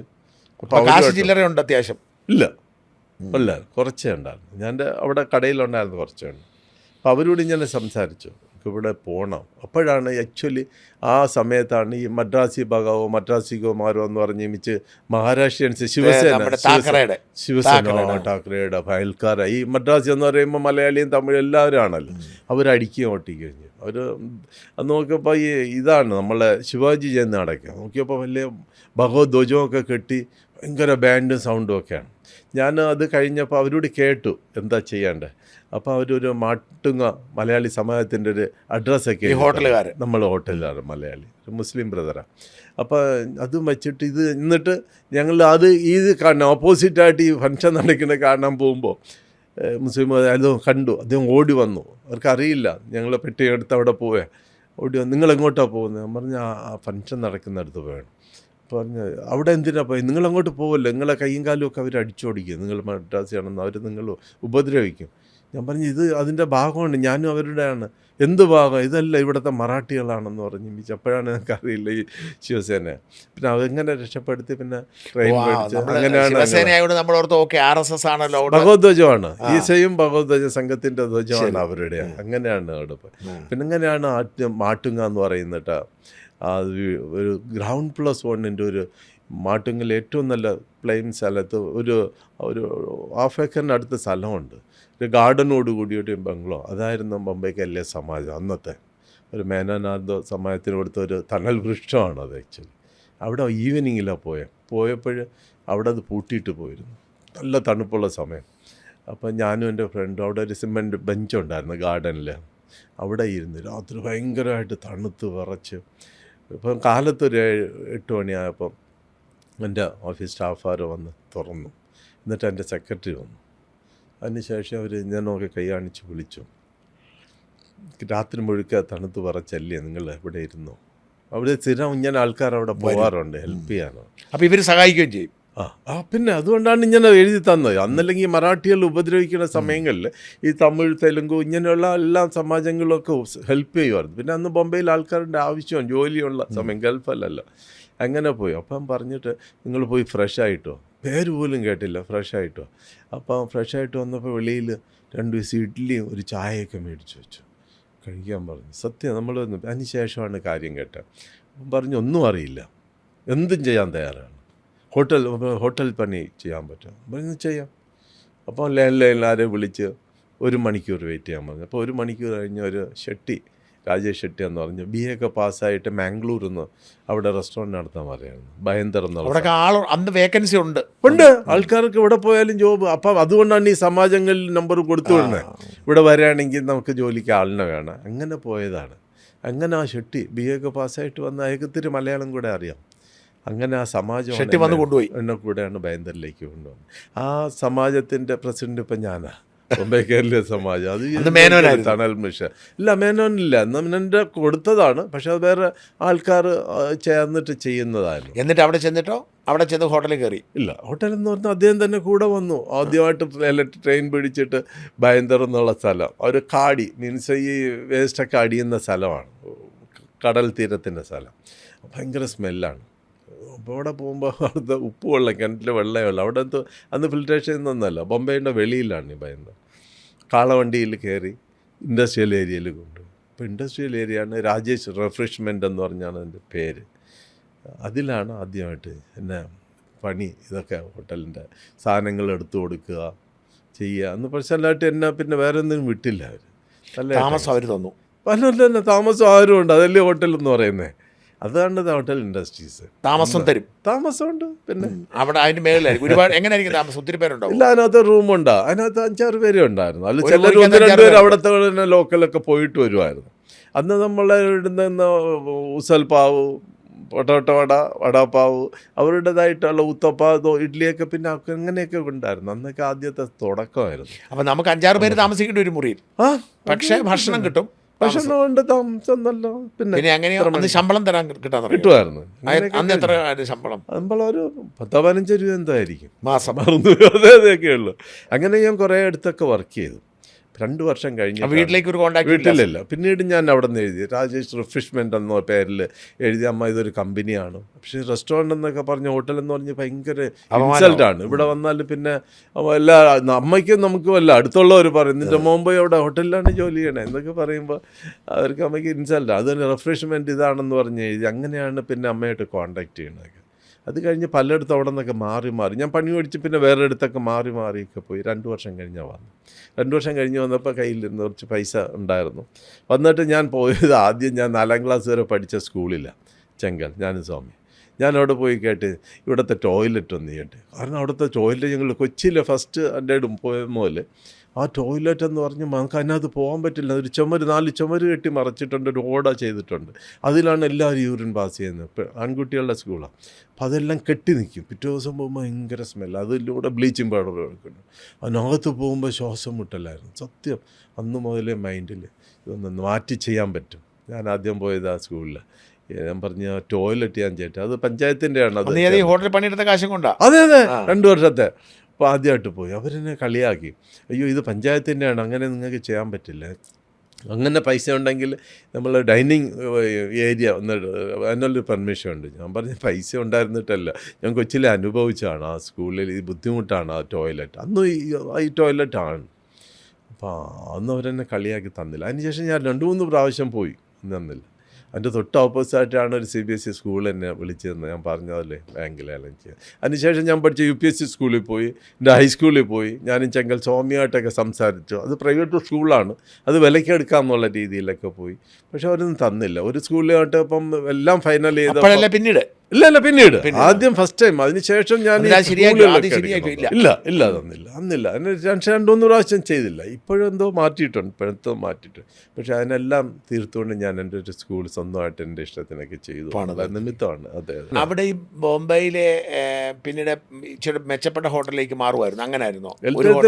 മാറി അന്ന് 80s ഗൾഫിലേക്ക് ഭയങ്കര ഡിമാൻഡുള്ള സമയമാണ്. ഞാനന്ന് പിന്നെ നന്നായിട്ട് വർക്കൗട്ട് ചെയ്യുമായിരുന്നു, നല്ലൊരു ജിം വർക്ക്. അവിടെ ഷാഫിയൊക്കെ വർക്ക് ഇപ്പോഴൊക്കെ ഉണ്ട്. അവിടെ 3 മണിക്കൂർ വർക്കൗട്ട് ചെയ്യും, നല്ല ബോഡിയും. എന്നെ 85-ൽ മിസ്റ്റർ ബോംബെക്കൊക്കെ അവിടെ സെലക്ട് ചെയ്തു. പിന്നെ ഞാൻ പോയില്ല, കോമ്പറ്റീഷന് പോയില്ല. അത്രയ്ക്കും വർക്കൗട്ട്. ഈ ഹോട്ടൽ മെച്ചപ്പെട്ട ഹോട്ടലിലേക്ക് മാറുമായിരുന്നു, മെച്ചപ്പെട്ട ഹോട്ടലിലേക്ക് മാറി. എന്നിട്ട് ഗൾഫിലേക്ക് പോകാൻ വേണ്ടി ഒരിക്കൽ ബോരോലിയിൽ ഏറ്റവും നല്ലൊരു ഹോട്ടൽ എല്ലോറ എന്ന് പറഞ്ഞു. അന്നത്തെ ഗസ്റ്റ് ഹൗസാണ്, അന്ന് വലിയ സ്റ്റാർ ഹോട്ടലൊന്നും ബോംബെയിലില്ല. അന്നൊരു ഫസ്റ്റ് ഗ്രേഡ് ഹോട്ടലാണ്, മാർവാടിയുടെയാണ്. അദ്ദേഹത്തിൻ്റെ റെയിൽവേയുടെ ഒരുപാട് ക്യാൻറ്റീനൊക്കെ ഉണ്ട്, നാനക് ചന്തകർ. അല്ല ഏരിയ ഫുൾ നാനക് നഗർ എന്നൊക്കെയാണ്. നല്ല മനുഷ്യനാണ്. ഞാൻ ആ ഗസ്റ്റ് ഹൗസിൽ താമസിക്കുന്നതിൽ അവിടെ ഒരു സർവീസ് ചെയ്യുന്ന ഒരു സ്റ്റാഫുണ്ട്, ദാസ് എന്ന് പറഞ്ഞു. എൻ്റെ ഒരു ഫ്രണ്ട് പറഞ്ഞ് ഈ ദാസിനെ പോയി കണ്ട ആ ഗസ്റ്റ് ഹൗസിൽ വിസ കൊടുക്കുന്ന ആളുണ്ട് ഗൾഫിലേക്ക്, അപ്പോൾ അതിലേക്ക് പോയി കാണണം. ഞാൻ ദാസിൻ്റെ ഡ്യൂട്ടി ഇല്ലാത്തതുകൊണ്ട് ഞാൻ ആ ബിൽഡിങ്ങിൻ്റെ ബാക്കിൽ പോയി നിന്നു. അപ്പോൾ ഇതിൻ്റെ ഓണർ വന്നിട്ട് എന്നെ ഇങ്ങനെ നോക്കി, എന്നിട്ട് അവിടെ സെക്യൂരിറ്റി വിട്ട് എന്നെ വിളിപ്പിച്ചു. എന്നോട് കേട്ട് ബേട്ട തുമ്ക്യോ ഇതർ ഖട. ഞാൻ പറഞ്ഞു ഇതുപോലെ ഗൾഫിൽ പോകാൻ വേണ്ടിയിട്ട് വിസയ്ക്കാണ്, ഈ ദാസിനെ കാണാൻ. എന്തിനാണ് നീ ഗൾഫിൽ പോകണം? അത് ഞാൻ പറഞ്ഞു, തുജ അച്ഛാ കാം എതിർ ദേഗ നാം തുമ്ക്യോ എന്ന് പറയുന്നിട്ട്. എന്നെ കാണുമ്പോൾ നല്ല പേഴ്സണാലിറ്റി ഇന്നസെൻ്റൊക്കെയാണ് അദ്ദേഹത്തിന്. അങ്ങനെ എന്നെ പിടിച്ചു. എന്നെ ഫസ്റ്റ് ടൈം ബേട്ട എന്ന് വിളിച്ചപ്പോൾ വലിയ സന്തോഷം തോന്നി. ബേട്ട എന്ന് പറഞ്ഞു. പിന്നെ അതിൽ എന്നെ ക്യാഷ്യറായിട്ട് ആദ്യം വിസ കൊടുക്കുന്ന സ്ഥാപനത്തിൽ എല്ലാവരും അവിടുത്തെ വലിയ ഹോട്ടലായിരുന്നു. അതിൻ്റെ എല്ലാ പിന്നെ എൻ്റെ മാനേജറായി. അവിടെ തന്നെ ഫസ്റ്റ് ഞങ്ങൾ പെർമിറ്റ് റൂമിനാണ് ഫസ്റ്റ് ബോംബെയിലെ പെർമിറ്റ് റൂം എടുത്തത് അവിടെ തന്നെ. ഈ പെർമിറ്റും കൺസെപ്റ്റ് ഒന്നും ഇല്ലായിരുന്നു. അവിടെ എല്ലാം ലോക്കൽ ചാരായ കച്ചവടങ്ങളൊക്കെയാണ്, അതെല്ലാം അവിടുത്തെ ബായികളൊക്കെയാണ്. ആദ്യം ബാർ വരുന്നത്, ആദ്യത്തെ ബാറ്. അതെ, ജിതേന്ദ്രൻ അന്നത്തെ സൂപ്പർ സ്റ്റാർ ജിതേന്ദ്രനെ കൊണ്ടുവന്നാണ് അത് ഇനോഗ്രേഷൻ ഒക്കെ ചെയ്തത്. അപ്പം ഞാൻ അതിൻ്റെ ഫസ്റ്റ് ബാറിലമ്മ അവിടുത്തെ ഞാൻ ബാർ നടത്തി, മാനേജറാണ് എല്ലാം. പിന്നെ ഓൾ ഇൻ ഓൾ ആ ഹോട്ടലിന് ഞാനായി. അദ്ദേഹത്തിന് കുറേ മക്കളുണ്ട്. മക്കളെക്കാളും കൂടുതൽ ഇഷ്ടം എൻ്റെ കൂടി. നല്ല ശമ്പളം തോന്നും. ശമ്പളം ഞാൻ കേൾക്കാനൊന്നും പോലും തരുന്നത് തന്നെ മതിയായിരുന്നു. പക്ഷെ കൂടുതലും ഫാമിലി അറ്റാച്ച്മെൻറ്റാണ് അദ്ദേഹത്തിന്. എന്നെ എല്ലാം വിശ്വാസം. മക്കൾ വെളിയിൽ പോവുകയാണെങ്കിൽ മക്കളോട് പറയില്ല. ഞാൻ പറയും ബേട്ടാ മേ 5 दिन नहीं है तो बच्चा लोग पूछे तो बोलना नहीं नहीं मालूम नहीं करके, അങ്ങനെ പറയാം. 5 ദിവസം പോയിട്ട് വരുമ്പോൾ മക്കൾ നല്ല എഡ്യൂക്കേറ്റഡ് ആണ്. പക്ഷേ ഇദ്ദേഹത്തിനെ പോലെയാണല്ലോ, വിശ്വസ്തരല്ലാത്തതുകൊണ്ടാണ്. ഞാൻ അത്ര സിൻസിയറായിട്ട് അന്നും ഫുള്ളായിട്ട് ടൈം നോക്കാതെയൊക്കെ ബിസിനസ് എല്ലാം. എത്ര കാലം നിന്നു? ഞാൻ അദ്ദേഹത്തിനോട് ഒരു 10 വർഷം ഉണ്ടായിരുന്നു. 10 വർഷത്തിലെന്ന് പറഞ്ഞാൽ 3-4 വർഷം 5 വർഷം വരെ നിന്നതിന് ശേഷം ഞാൻ അദ്ദേഹത്തിനോട് പറഞ്ഞു ഞാൻ സ്വന്തമായിട്ട് എനിക്ക് ചെയ്യണം. അപ്പോൾ അദ്ദേഹം പറഞ്ഞു ഇത് ബോരൂലിയാണ്, ബോരൂലി വെസ്റ്റിൽ വേറൊരു റെസ്റ്റോറൻറ്റിൻ്റെ പണി നടക്കുകയാണ്. എന്നെ ബോംബെയിൽ മണിയെന്നാണ് പറയുന്നത്. മണി അതിൻ്റെ കാര്യങ്ങൾ നോക്കി മണിയെന്നാണ് എന്നെ മണിയുണ്ടെന്ന് വലിയ മണിയെന്നാണ്. ബോംബെയിലെല്ലാവരും എന്നെ മണിയെന്നാണ്. മണിസേട്ട് എന്നൊക്കെ പിന്നീടായി. അപ്പോൾ വിളിച്ച് നിങ്ങൾ അതൊന്ന് ചെയ്യിച്ചിട്ട് അത് കംപ്ലീറ്റ് ആകുമ്പോൾ ഒന്ന് നിനക്ക് തരാമെന്ന് പറഞ്ഞു. ഞാനത് വിശ്വസിച്ചു. ഞാൻ സിൻസിയറായിട്ട് എല്ലാം ഫസ്റ്റ് ടൈം എന്നൊക്കെ വുഡ് കൊണ്ടുവന്ന് കാർപ്പൻ്റർ വെച്ച് ഫുൾ അവിടെ നിന്ന് എല്ലാം ഇൻറ്റീരിയറൊക്കെ ചെയ്ത് അന്നെല്ലാം പഠിച്ച്. ഈ മറുപടി കൂടെ നിൽക്കുമ്പോൾ അക്കൗണ്ട്സ് നോക്കാനും അവരെല്ലാം 1 പൈസയുടെ അക്കൗണ്ട് നോക്കാൻ 2 പൈസയുടെ തീപ്പെട്ടി ചിലവാക്കുമെന്ന് പറഞ്ഞല്ലേ, അതേപോലെയൊക്കെയാണ് അക്കൗണ്ട്സ്. റെയിൽവേയുടെ അക്കൗണ്ടൊക്കെ ഇരുന്ന് കാണുമ്പോൾ നമുക്ക് തലചോരോ ചെറിയ കട്ടിങ് ചായ, ഒരു സിഗരറ്റ്, അതിൻ്റെയൊക്കെ സ്റ്റോക്കും സെയിലും ഇതൊക്കെ കണ്ടുപിടിക്കുക എന്ന് പറഞ്ഞാൽ നമ്മൾ പഠിക്കേണ്ടതാണ്. അതിൽ ലീക്കേജ് ഇല്ല. അതാണ് അതിൽ രക്ഷപ്പെട്ട. അങ്ങനെയാണ് ഞാൻ അവിടെ നിന്ന്. അപ്പോൾ അത് കഴിഞ്ഞതിന് ശേഷം വാക്ക് മാറി നല്ലതായിട്ടൊക്കെ ആയി. പിന്നെ ഫാമിലി പ്രശ്നമാവും. നിനക്ക് തന്നാൽ ഒന്നും ചിരിക്കാതെ പോയി. എന്നിട്ട് ഞാൻ സ്വന്തമായിട്ട് പോയി ഒരു സ്ഥലം ആദ്യം ലീസിനെടുത്ത് അവിടെ ആരും അത്യാവശ്യം കാശായി അപ്പോഴത്തേക്കും കാശും പേഴ്സണാലിറ്റിയും പരിചയമൊക്കെയാണ്. കണക്ഷനും എല്ലാം അച്ഛല്ല ഞാൻ നല്ല ബോഡി ബിൽഡർ. പിന്നെ അവിടെ ഈ ബായിഗിരിയൊന്നും നടക്കില്ലായിരുന്നു എൻ്റെ അടുത്ത് വരുമ്പോൾ. ഞാൻ അവിടുത്തെ ഈ മദ്യ കച്ചവടക്കാരും എല്ലാവരുടെ ബായികളൊക്കെയാണ്. ഈ ബാറിൽ വരുന്നതൊക്കെ അന്ന് സിനിമാക്കാരൊക്കെ ആയിരുന്നു. ആ സിനിമാക്കാരും വല്ല ബായി ഗുണ്ടകളും ഒക്കെ വരുമായിരുന്നു. അപ്പം ഞാൻ ഭയങ്കര ഹിറ്റാണ്. അപ്പോൾ ഈ മറുപടി അവരുടെ മക്കൾക്ക് അതിനുള്ള കഴിവൊന്നുമില്ല. അപ്പം ഞാൻ അന്ന് ആരെയും നോക്കില്ല. ആരെങ്കിലും തെറ്റ് കണ്ടോ ഇടിക്കും, മൂക്ക് ഒറ്റ ഇടിയോ ഉണ്ട്. ഞാൻ ആരെയും തള്ളി. പിന്നെ അന്ന് ഭയങ്കര സ്പിരിറ്റുവല്ലേ. പിന്നെ എപ്പോഴും മറുപടി എൻ്റെ കൂടി വന്നിട്ട് തൊഴും, പറയും മോനെ എങ്ങനെ ചെയ്യല്ലേ, അങ്ങനെ ആരെങ്കിലും ചത്തുപോയെല്ലാം ചെയ്താൽ വലിയ ബുദ്ധിമുട്ടാവില്ല. പിന്നെ തെറ്റ് ചെയ്താൽ നമുക്ക് ക്ഷമയില്ലായിരുന്നു. തെറ്റ് ചെയ്താൽ ക്ഷമിക്കും, ആരെയും മുന്നിൽ തലവനിയില്ല. അങ്ങനെ പിന്നെ എനിക്ക് എന്നെ വലിയ റെസ്പെക്റ്റും വലിയ. അല്ല അന്ന് ഈ ശിവസേനക്കാരുടെ പ്രശ്നമല്ലേ? അന്ന് ശിവസേന. പിന്നീട് ശിവസേനയൊന്നുമില്ല. ഞാൻ പിന്നെ ഇവരുടെ കൂടെയൊക്കെ പോകും. ഞങ്ങളുടെ ഈ ദയ്യണ്ടിയൊക്കെ എന്ന് പറയുമ്പോൾ മറ്റേ ശ്രീകൃഷ്ണ ജയന്തിയൊക്കെ വരുമ്പോൾ ദയ്യണ്ടിയൊക്കെ പോകുമ്പോൾ ഞാനും പോകുമായിരുന്നു. ഞങ്ങളുടെ ജിമ്മിൽ കുറേ ആൾക്കാരൊക്കെ ഉണ്ട്. അപ്പം ഞാനും പോകുമായിരുന്നു. അന്ന് അവിടെ ദാവൂദ് ഇബ്രാഹിമിനൊന്നും കണ്ടില്ല. ഇല്ല, ദാവൂദ് ഇബ്രാഹിമൊക്കെ പിന്നീട് ഞാൻ എൻ്റെ ഹോട്ടലിൽ കണ്ടു. ഞാൻ സ്വന്തമായിട്ട് നടത്തിയ ഹോട്ടലിൽ അവിടെ വന്നിട്ടുണ്ട്. അയ്യോ പിന്നെ ഞാനിത് പിന്നീട് ഞാൻ ഇദ്ദേഹത്തിന് വിട്ടതിന് ശേഷം ഞാൻ സ്വന്തമായിട്ട് ഒരുപാട് ബാർ റെസ്റ്റോറൻറ്റ്സുകൾ സ്വന്തമായിട്ട്. അല്ല എങ്ങനെ പിന്നെ പുതുതായിട്ടൊന്നും തുടങ്ങി? ലീസ് എടുത്തു. ഒരു പാർസിയാണ് നല്ല മനുഷ്യൻ. ആ ഹോട്ടലിൽ ആരും നടത്താൻ തയ്യാറില്ല. അതിന് സൈഡിൽ ഗുണ്ടകളുടെ ഒക്കെ പ്രശ്നങ്ങളാണ് ബാർ. അപ്പം അതിലാണ് പോയി. അത് ബാറായിട്ട് എടുത്തു. ബാറാണ്, ബാർ റെസ്റ്റോറൻറ്റ്സ്. അപ്പോൾ അവിടെ ഗുണ്ടകളൊക്കെ നമ്മളോട് കുഴപ്പമില്ല. എൻ്റെ അടുത്ത് ഒരു ഗ്ലാസ് മുട്ടി. ഞാൻ ആരോടും അങ്ങോട്ട് പോയി വഴക്കിനൊന്നും പോകില്ല. പിന്നെ എന്താണ് ഏതാണെന്ന് പറഞ്ഞ് നല്ല സിസ്റ്റമാറ്റിക് ചെയ്ത് അതിനുശേഷം അദ്ദേഹത്തിൻ്റെ വേറൊരു ഹോട്ടൽ എനിക്ക് വിളിച്ചു തന്നു. അതെന്ന് പറയുന്നത് കാഫേ ദർപ്പൺ. നമ്മൾ തന്നെ നടത്തുക. അദ്ദേഹത്തിന് ഒരു ചെറിയ എമൗണ്ട് കൊടുക്കുക, ബാക്കി നമ്മൾ മാനേജ് ചെയ്യുക. അങ്ങനെയായിരുന്നു. പ്രോപ്പർട്ടി അവരുടെ ഒരു പാർട്ട്ണർഷിപ്പിൻ്റെ ഫാമാണ്. അപ്പോൾ ഒരു എല്ലോറ എന്ന് പറയുന്നത് ഇത് നമ്മൾ അന്തേരിയിൽ കാഫേ ദർപ്പൺ എന്ന് പറഞ്ഞ വലിയ തിയേറ്ററാണ്, ദർപ്പൺ ടാക്കീസ്. അതിൻ്റെ താഴെ ഏറ്റവും വലിയ കാഫേ. അതും ഇതുമല്ല 3-4 പോലീസ് ഇൻസ്പെക്ടറൊക്കെ ചേർന്ന് പാർട്ട്ണറായിട്ട് അന്ന് നടത്താൻ പറ്റിയില്ല. അതങ്ങ് അടഞ്ഞു നടന്നു. അപ്പോഴും എനിക്ക് വേറെ ചോയ്സ് ഇല്ല. എനിക്ക് നടത്തണം. അതിനുള്ള സ്ഥലം അവിടെ, അതിനുള്ള ഫൈനാൻസ് ഇല്ല. അപ്പോൾ അതെടുത്തെന്ന് പറയുമ്പോൾ അത് ചരിത്രമാണ്. അന്നത്തെ ഈ നിങ്ങൾ സാർ പറഞ്ഞ പോലത്തെ ഗുണ്ടകളെല്ലാം അവിടെയായിരുന്നു അവരുടെ അഡ്ഡ. അവിടെ ഒരു ഷെട്ടി ഉണ്ടായിരുന്നു കോർപ്പറേറ്റർ, പിന്നെ ഒരു ബിൽഡർ, ഒരു മാംഗ്ലൂരി ക്രിസ്ത്യൻ. അവരാണ് ഇതിൻ്റെ എല്ലാം അഡ്ഡ എന്ന് പറഞ്ഞാൽ അവിടെയാണ്. ഈ ദാവൂദ് ഇബ്രാഹിമും ഒരാഴ്ച വരെ അവിടെ ചിപ്പറില്ലാതെ അവിടെ വന്ന് അവിടെ ഒരു മർഡറൊക്കെ ചെയ്ത് നമുക്കറിയില്ലാവുന്നു. അത് സിമ്മാണ്. പിന്നെ ചോട്ടാ രാജൻ, ബഡാ രാജൻ, ഇങ്ങനെയുള്ള ഷെട്ടിമാർ, ശങ്കർ ഷെട്ടി, ശരത് ഷെട്ടി, അവരുടെ ഇത് ആ തിയേറ്ററിൽ ബ്ലാക്ക് ചെയ്യുന്നവരൊക്കെ ബായികളൊക്കെ. പിന്നെ ഈ ലിക്വർ ക്രോസിങ് അത് പിന്നീട് ഈ ബാർ പെർമിറ്റും കൺസെപ്റ്റ് വന്നപ്പം ഈ ഇവരുടെ അവരൊക്കെയായിട്ട് കണക്ഷനായി. ഇല്ല, അവരൊരു കണക്ഷനും ഇല്ല, ഒരു കണക്ഷനും ഇല്ല. നമ്മൾ സ്ട്രൈറ്റായിട്ട് അവരെല്ലാം അവിടെ ഉണ്ടായിരുന്നു എന്നുള്ള യാഥാർത്ഥ്യമാണ്. അവരുമായിട്ട് ഒരു ഫ്രണ്ട്ഷിപ്പും ആരുമായിട്ട് നമ്മളോട് സ്നേഹമാണ് അവർ എല്ലാവരും. നമ്മൾ റെസ്പെക്റ്റ് ഞാൻ വളരെ കുറച്ചേ സംസാരിക്കാറുള്ളൂ, ആവശ്യത്തിനേ സംസാരിക്കുള്ളൂ. ഇപ്പോൾ ഈ രാഷ്ട്രീയത്തിലേക്ക് വന്നതിന് ശേഷമാണ് കൂടുതലൊക്കെ സംസാരിക്കുന്നത്. നമുക്കറിയാം അതിൻ്റെ കാര്യം മാത്രം എങ്ങനെ നിറവേറ്റ അതൊക്കെയാണ്. അതുകൊണ്ട് ആരും നമ്മളെടുത്ത് വരും. എല്ലാവരും വരുമ്പോൾ എല്ലാവരും നമ്മൾ ഈ റിവോൾവറിൻ്റെ ഗോഡ എന്നൊക്കെ പറയും. ഗോഡ എടുത്ത് ടേബിളിൽ വയ്ക്കും, അമ്മമാരിയിരിക്കും. ഞാൻ പറഞ്ഞു ആദ്യം എടുത്ത് നീ തിരിച്ചത് പോയി മര്യാദയ്ക്ക് എന്നൊക്കെ ഞാൻ നോക്കണ്ടോ? ഇല്ല, അതിനുശേഷം എൻ്റെ ഒന്നല്ല 2 ഉണ്ടായിരുന്നു. ലൈസൻസൊക്കെ ഉണ്ട്, ഇപ്പോഴും ഉണ്ട്. അല്ല അങ്ങനെ യുദ്ധത്തിനല്ല നമ്മൾ ഫേസ്, പക്ഷെ വലിയ ഫ്രണ്ട്ഷിപ്പായിട്ട് ഒരുപാട്. പിന്നെ അതിന് ശേഷം ഒരിക്കൽ ബോംബെയിലെ എൻകൗണ്ടറൊക്കെ അങ്ങ് തുടങ്ങി. അതിൽ കുറേ പേരൊക്കെ അതിനകത്ത് എൻകൗണ്ടർ കുറച്ച് തന്നു. നല്ല അന്നത്തെ ഒരു കമ്മീഷണർ വന്നിട്ട് അന്നൊരു റൂൾസൊക്കെ വന്നു. അപ്പം കുറേ ഭായിമാരെ തട്ടി. അല്ല പക്ഷേ നമ്മളുമായിട്ടൊരു ബന്ധമില്ല. അപ്പോൾ എനിക്ക് ബോരോലി മുതൽ പിന്നെ പ്രിൻസസ് സ്ട്രീറ്റ് വരെ മിക്ക സ്ഥലങ്ങളിലും ബാറും റെസ്റ്റോറൻറ്റ്സൊക്കെ ഉണ്ട്. ഞാൻ കാലത്ത് ഇറങ്ങിയ രാത്രി 2 മണിക്കൊക്കെയാണ് വന്നിട്ട് ഫുഡ് കഴിക്കുന്നത്. എൻ്റെ കൂടെ ഒരു മറാഠി മൗശി ഉണ്ടായിരുന്നു. അവർ ടിഫിൻ കാരിയറിൽ ഫുഡൊക്കെ ചെയ്തു വയ്ക്കും കാലത്ത്. അപ്പോൾ അവിടെ വന്ന് അന്ന് എനിക്ക് 7-8 കൂടുതലുണ്ടായിരുന്നു. എനിക്ക് നല്ല ബിസിനസ്, നല്ല പെർഫെക്റ്റാണ്. ഒരു മാതൃകയായിട്ടാണ് നമ്മൾ ഒരു സിസ്റ്റം, ഒരു പോലീസ് കംപ്ലൈൻ്റ് ഇല്ലാതെ ബാർ റെസ്റ്റോറൻറ്റ്സൊക്കെ നല്ല ഫുഡും ഒക്കെ ചെയ്ത് അങ്ങനെ ഭയങ്കര ബിസി. ആ സമയത്താണ് എൻ്റെ കല്യാണമൊക്കെ. അല്ല കല്യാണമല്ല, അതിൻ്റെ പ്രപ്പോസലായിട്ടാണ്. ഞാനിപ്പം ഈ അന്നേരം സിനിമയിൽ ആക്റ്റീവാണോ വൈഫ്? ഒന്ന് ഭയങ്കര തിളങ്ങിയിരിക്കുന്നു. 1896 ഈ എൻ്റെ തെന്നിന്ത്യയിൽ. 91 എൻ്റെ കല്യാണം.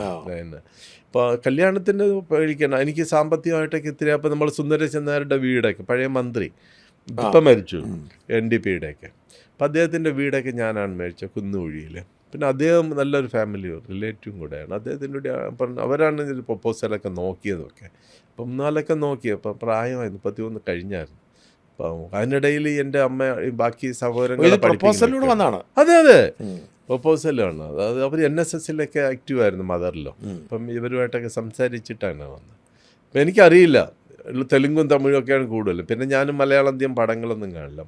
വർഷത്തിലൊരിക്കൽ വരും, നാട്ടിൽ വരും, അമ്മയുടെ കൂടെ എനിക്കും ഓണം ആഘോഷിക്കും.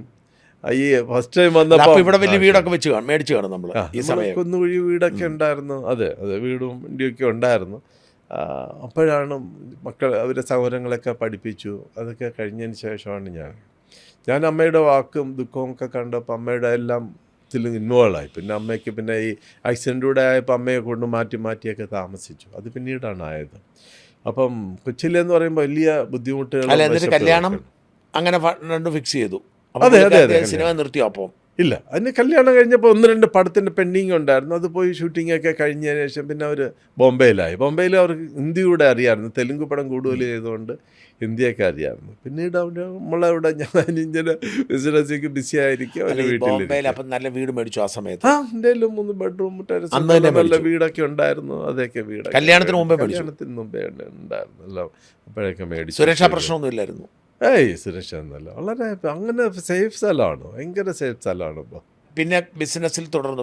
പിന്നെ ബിസിനസ്സൊക്കെ പിന്നെ നല്ല രീതിയിൽ ഈ കല്യാണം കഴിച്ചതിന് ശേഷം ബിസിനസ് തുടർന്ന് ഒരു 5 വർഷം കഴിഞ്ഞിട്ടാണ് ഞാൻ നാട്ടിലേക്ക് ഇങ്ങോട്ട് സെറ്റാവും. ഞാൻ ആദ്യം അമ്മയ്ക്ക് വാക്ക് കൊടുത്തു. ഈ 2 വർഷം ഇങ്ങനെ അമ്മ ദുഃഖിച്ച് കഴിഞ്ഞ് പിന്നെ വീണ്ടും പോകുമ്പോൾ, ഞാൻ നാട്ടിൽ നിന്ന് പോകുമെന്ന് പറയുമ്പോൾ 2 ദിവസം മുമ്പേ അമ്മ കരയാൻ ഉറങ്ങില്ല. പിന്നെ പോകുമ്പോൾ ഭയങ്കര കണ്ണീരും പെട്ടിപ്പിടിച്ചുള്ള. പിന്നെ അവിടെ നിന്ന് നാട്ടിൽ നിന്ന് പോകുമ്പോൾ ഒരാഴ്ച എടുക്കും എനിക്ക് നോർമലാവാൻ വേണ്ടി, ഇവരെ വിട്ടിട്ട് വരുമ്പോൾ. അപ്പോൾ അമ്മയ്ക്ക് വാക്ക് കൊടുത്തു, ഞാൻ എന്തെങ്കിലും ഞാൻ തിരിച്ചു വരും അമ്മ. അപ്പം എനിക്ക് നഷ്ടപ്പെട്ട് എൻ്റെ നാട്ടിന് കൊടുക്കാം.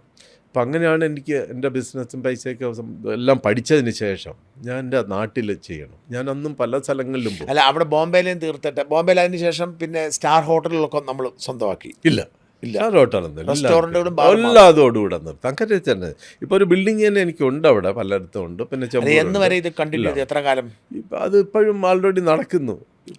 ഇപ്പോൾ ഷെട്ടിമാർക്കൊക്കെ ലീസിന് എൻ്റെ കൂടെ വർക്ക് ചെയ്തിരുന്ന മാനേജർമാർക്ക് തന്നെ ഇപ്പം ഞാൻ ലീസ് ലീസ് കൊടുക്കാന്ന് പറഞ്ഞാൽ നമ്മൾ മന്ത്ലി അവരതിൻ്റെ അവർ നടത്തും. അതെ, അവർ നടത്തും. ബാക്കി ലൈസൻസും ചെക്കൊക്കെ ഞാൻ തന്നെ സൈൻ ചെയ്തിട്ട് ഇനി പോരും മാസത്തിൽ. അങ്ങനെ കഴിഞ്ഞ 27 വർഷമായിട്ട് ഞാൻ എൻ്റെ നാട്ടിൽ ഇങ്ങോട്ട് മാറി 27 വർഷമാണ്. 27 വർഷമാണ്. എൻ്റെ ഉദയസമുദ്രയ്ക്ക് ഇപ്പോൾ 25 വർഷമാണ്. അങ്ങനെ നാട്ടിലേക്ക് പോകുന്നു. അല്ല, അങ്ങനെ നാട്ടിലേക്ക് ഭയങ്കര ഫോമിൽ വന്ന സമയത്താണ് ഞാൻ അതെല്ലാം നിർത്തിയിട്ട് നാട്ടിൽ വന്നത്. വീടുണ്ടോ അവിടെ ഇപ്പോഴും? ഉണ്ട്. പിന്നെ എയർപോർട്ടിന് അടുത്ത് തന്നെയാണ് വീട് തന്നെയാണ്. ഞാൻ ആഡംബരം അങ്ങനെ ചെയ്യാറൊന്നും പോകില്ല. വലിയ വീട് വയ്ക്കണം, വലിയ വണ്ടി, അങ്ങനെയൊന്നുമില്ല. എനിക്ക് എൻ്റെ ആവശ്യത്തിനുള്ളത് മാത്രം. ഇടയ്ക്കിടയ്ക്ക് അവിടെ പോകും. മാസത്തിൽ 2-3 പ്രാവശ്യം പോകും. 2-3 പ്രാവശ്യം പോകും. പിന്നെ ബോംബെ കേരളീയ സമാജം അന്ന് എനിക്ക് തന്നതാണ്. അതിൻ്റെ പ്രസിഡൻറ്റും കൂടെയാണ്. ബോംബെ മലയാളീസിന് ഇപ്പോൾ വലിയൊരു ഞങ്ങൾക്കൊരു ശൃംഖലയാണ്. നമ്മളൊരു ഫാമിലി ആണ്, ഏറ്റവും വലിയ ഫാമിലിയാണ് ഈ സമാജം എന്ന് പറയുന്നത്. ഇവിടെ വന്നിട്ട് ഇവിടെ താമസം ഇവിടെ ഇപ്പം ഇവിടെ കവടിയാറാണ്. നമ്മളെ കൺവെൻഷൻ സെന്റർ കൂടെ തന്നെയാണ്. വേറെയും വീടുണ്ട് അതെ അതെ, അതിനകത്ത്. അത് ഞങ്ങൾ 8-10 മാസം കൊണ്ട് ചെയ്താണ് മോളെ കല്യാണത്തിന്.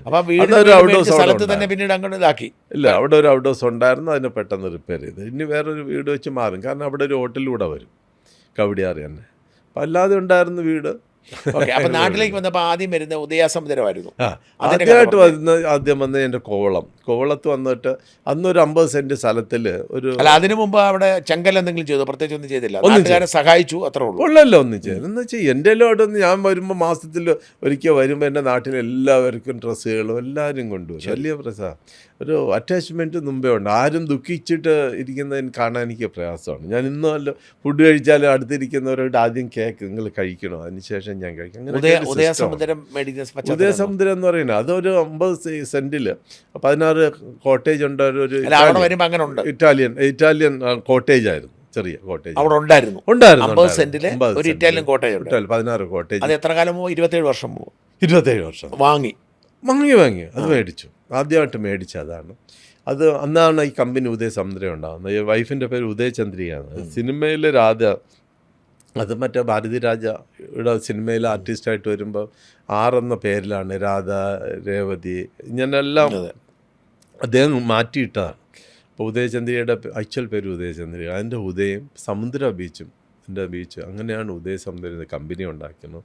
ആദ്യം അവിടെ നിന്നാണ് തുടക്കം. എന്നിട്ട് ആ സ്ഥലങ്ങളെല്ലാം വേസ്റ്റ് തൊണ്ടഴിക്കുന്ന സ്ഥലങ്ങളൊക്കെ ആയിരുന്നു. അതെല്ലാം വാങ്ങി. പിന്നീട് എൻ്റെ മൈൻഡിലുണ്ട്, അന്ന് പൈസ ഇല്ല, പിന്നെ ബോംബെയിൽ നിന്ന് കിട്ടുന്ന ബിസിനസ്സിൻ്റെ പൈസകളൊക്കെ നിന്നൊക്കെ ഇട്ട് ബിസിനസ് ചെയ്ത് മേടിച്ച് എൻ്റെ ഒരു ലക്ഷ്യം ഉണ്ടായിരുന്നു, എനിക്ക് ഇങ്ങനെ ചെയ്യണം. ഇപ്പം കൂടുതൽ കേരളത്തിലെ ഇൻവെൻട്രി ഉള്ള ഹോട്ടൽ ഉദയസമുദ്രം. എന്തെങ്കിലും സ്ഥലം ഉണ്ടോ? അതോ അത് 5 ഏക്കർ കൂടുതൽ സ്ഥലമാണ് ഈ ബീച്ചിനോട് ചേർന്ന്. അതെ പിന്നെ ബീച്ചുമായി. അന്ന് ബീച്ചായിരുന്നു. അല്ല ബീച്ച് പിന്നെ നല്ല ബീച്ചായിരുന്നു. അവിടെ ആൾക്കാർ കുറേ ഇതൊക്കെ ഈ കഞ്ചാവ് കച്ചവടവും അല്ലാത്ത ഇതാണ് ഗുഡ് നൈസൊക്കെ ഉണ്ടായിരുന്ന സ്ഥലങ്ങളാണ്. അത് റിസ്ക് എടുത്ത് ഓരോരുടെ 5 സെൻറ്റ് 10 സെൻറ്റൊക്കെ ഉണ്ടായിരുന്നൊക്കെ മേടിച്ചാണ് ഒരു സെപ്പറേറ്റ് ആക്കി, എല്ലാം ആക്കി. ആ റോഡെന്ന് പറയുമ്പോൾ ഞാൻ ആദ്യം പോകുമ്പോൾ ആ റോഡിൽ 2 സൈഡിലും പാറ കൊണ്ട് ഇട്ടിട്ട് ഈ അവിടെ അമ്മമാരും കുട്ടികളെ കൊച്ചുകുട്ടിയെ മുല കൂട്ടിക്കൊണ്ട് ഒരു കയ്യിൽ ചുറ്റിയലുകൊണ്ട് ഈ പാറയെ പൊട്ടിച്ച് ചെറിയ ചിപ്സാക്കും. എന്നിട്ട് വൈകുന്നേരം ആകുമ്പോൾ ഇത് കുട്ടിയിൽ അളന്നു കൊടുക്കും. അപ്പം കിട്ടുന്ന പൈസ കൊണ്ടാണ് കുറേ ഫാമിലി അവിടെ ജീവിച്ചത്. അതായിരുന്നു ആ സമുദ്ര ബീച്ചിൻ്റെ റോഡ്. അത് മൊത്തം പൊളിച്ചു പണതോ? പിന്നീട് അല്ല, അതെല്ലാം പൊളിച്ചിട്ട് പ്ലാൻ ചെയ്തു. ബോംബെയിൽ ആർക്കിടെക്ട് കൊണ്ടുവന്ന് തന്നെ പ്ലാൻ ചെയ്തു. മേധയുടെ സഹോദരൻ? അല്ല അത് വേറെയാണ്. അപ്പം അങ്ങനെ ചെയ്ത് വന്നപ്പോഴാണ് ആദ്യമേ നല്ല സ്ട്രോങ് ആയിട്ട് തന്നെയാണ് അതിൻ്റെ ബേസ്മെൻ്റൊക്കെ ചെയ്തത്. തുടങ്ങി വന്ന് CRZ ഭയങ്കര രജിസ്ട്രേഷനൊക്കെ ആ സമയങ്ങളിലാണ് ഞാൻ ഫേസ് ചെയ്തത്. അപ്പോൾ ഒരു ഗ്രൗണ്ട് ഫ്ലോർ കഴിഞ്ഞതിന് ശേഷം അവിടുത്തെ പഞ്ചായത്തിൻ്റെ സെക്രട്ടറി വന്നിട്ട് ഇങ്ങോട്ട് കേൾക്കും, എൻ്റെ ഫസ്റ്റ് ഫ്ലോർ ചെയ്യണില്ലെന്ന്. മനസ്സിലായില്ലേ? പിന്നെ അങ്ങനെ പറഞ്ഞപ്പോഴാണ് പിന്നെ എൻ്റെ ഫസ്റ്റ് ഫ്ലോർ ചെയ്തത്. അങ്ങനെയാണ് നമ്മൾ റൂമുകൾ കൊണ്ട് പിന്നീട് സൈഡിലൊക്കെ മേടിച്ച് നമ്മളിപ്പം അത് കേരളത്തിലൊരു ഇൻവെൻട്രി ഉള്ള വേൾഡ് അവാർഡ് വാങ്ങിച്ച് ഒരുപാട് നല്ലൊരു ഹോട്ടലാക്കി മാറ്റി. ഏറ്റവും ആദ്യത്തെ 5 സ്റ്റാർ വലിയ ഹോട്ടൽ. ഇന്നും കൂടുതലും കോൺഫറൻസും ഇൻവെൻട്രി ഉള്ള ഹോട്ടലായിട്ട് നമ്മളതിനെ മാറ്റി എന്നുള്ളതാണ് ഒരു മിഷനുണ്ട്. ഞാൻ കേരളത്തിലുണ്ട്. എനിക്കിപ്പോൾ ആലപ്പുഴ ബെസ്റ്റ് ഉദയ ബാക്ക് വാട്ടർ 5 വർഷം എടുത്ത് അവിടെ ഒരു 5 ഏക്കർ സ്ഥലം ഒപ്പിക്കാൻ വേണ്ടി. അതിനുശേഷം ഇപ്പം റോഡ് പണി മുതൽ എല്ലാം ചെയ്യാണ്. 5 സ്റ്റാർ റിസോർട്ട് അത് കഴിഞ്ഞു കംപ്ലീറ്റ് ആയി. ഇനിയും കുറച്ചുകൂടെ എക്സ്ട്രാ ആഡ് ചെയ്തുകൊണ്ടിരിക്കുകയാണ്. സൈഡിൽ വേറെ ഒരു ഹോട്ടൽ സ്ഥലം കൂടെ കമ്പനിയൊക്കെ ഏറ്റെടുത്തു. വാഗമണ്ണുണ്ട്, എയർപോർട്ട് ഹോട്ടൽ, ആദ്യം ഫ്ലൈറ്റ് കാറ്ററിംഗ്. അവിടെ അമ്മ താമസിച്ചിരുന്നു ശംഖുമുഖത്ത്. അതിൻ്റെ ബാക്കിൽ എക്സ്ട്രാ സ്ഥലം ഉണ്ടായിരുന്നു. ആദ്യം ഫ്ലൈറ്റ് കാറ്ററിംഗ് തുടങ്ങി. ആ ഫ്ലൈറ്റ് കാറ്ററിംഗ് തുടങ്ങിയപ്പോൾ ഒരു ബുദ്ധിമുട്ടുണ്ടായിരുന്നു എനിക്ക്. അവിടുത്തെ ആൾക്കാർ അപ്പോഴാണ് എൻ്റെ നാട്ടിൽ എനിക്ക് എന്തെങ്കിലും ചെയ്യണം, നാട്ടിൻ്റെ ആവശ്യം മനസ്സിലാവുന്നത്.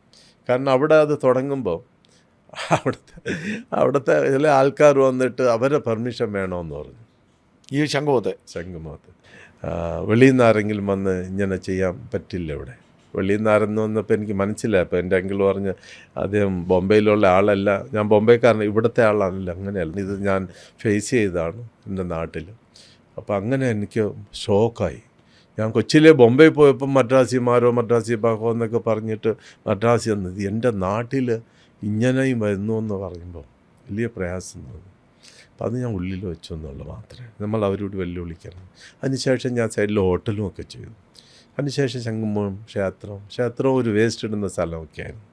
ആ വേസ്റ്റ് ഇടുന്നു. ഞാൻ എൻ്റെ ദിവസം മിനിസ്റ്റർ എന്ന് പറയുന്ന അവിടെ നിന്ന് ജയിച്ച ഒരാൾ, എൻ്റെ ഒരു ബന്ധു, അദ്ദേഹത്തിനോട് പറഞ്ഞു ഇവിടെ ഒരു കല്യാണ മണ്ഡപം ചെയ്തിട്ട് 6 ഏക്കർ സ്ഥലമല്ലേ, ഈ പട്ടികളും വേസ്റ്റ് ഇടുന്ന സ്ഥലം, ആ ക്ഷേത്രം ഒരു പണിഷ്മെൻറ്റ് ക്ഷേത്രമായിട്ടൊക്കെ വെച്ചു. വലിയ ദുഃഖിതം ഇല്ലാന്നോ. 4 വർഷം കഴിഞ്ഞപ്പോൾ അദ്ദേഹം പറഞ്ഞ് കോർട്ടിൽ നിന്ന് റിജക്റ്റ് ചെയ്തു. അപ്പോൾ ഞാൻ പറഞ്ഞു ഞാൻ ചെയ്യട്ടെ. അങ്ങനെ ഞാൻ പെർമിഷൻ മേടിച്ച് 2 വർഷം അത് മറച്ചു വെച്ചിട്ടാണ് ഫുള്ളായിട്ട് ഈ അലങ്കാര ഗോപുരവും ചുറ്റും അതിലും ഒക്കെ ആർട്ട് വർക്കും ചെയ്ത് ലൈറ്റും കൊടുത്തൊക്കെ ഞാൻ ചെയ്തതൊക്കെ. എവിടുത്തെ? ശംഖുമുഖം ക്ഷേത്രം.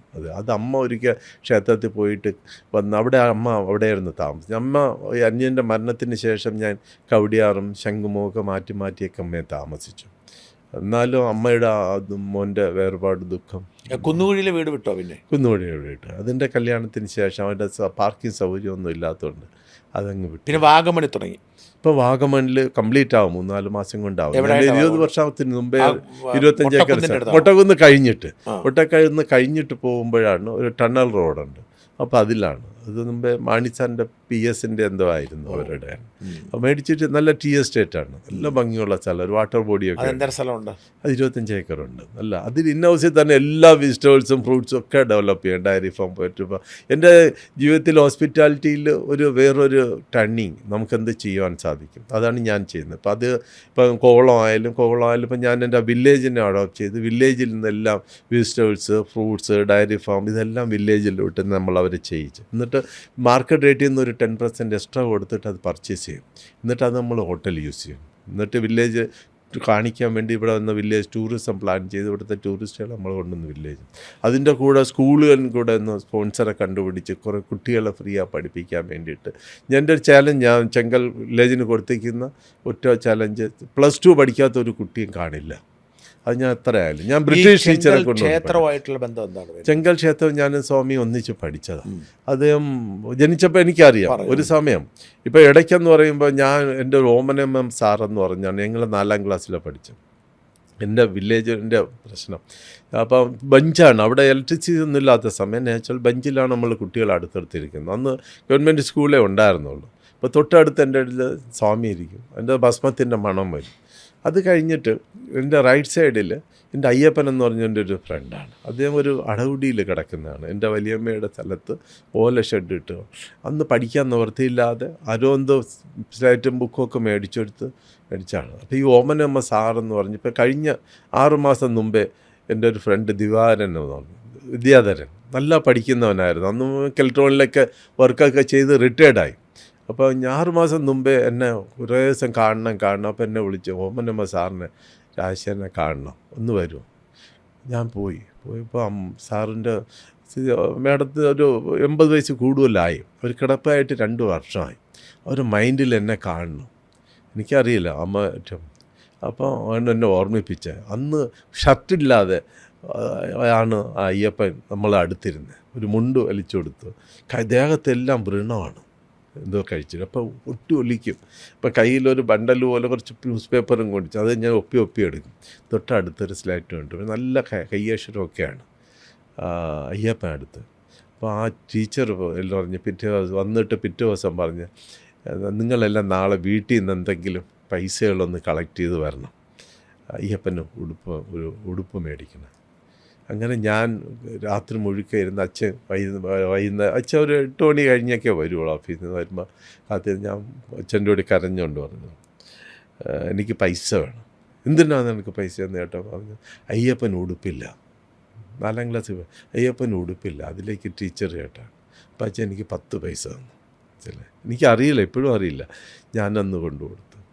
അപ്പം എല്ലാവരും 1 പൈസ 2 പൈസ മാക്സിമം 5 പൈസയൊക്കെ കൊടുത്തു. 10 പൈസ കൂടുതൽ ഞാനാണ് കൊടുത്തത്. എനിക്കും അറിയില്ല, ഇതാ ടീച്ചറിനറിയാം.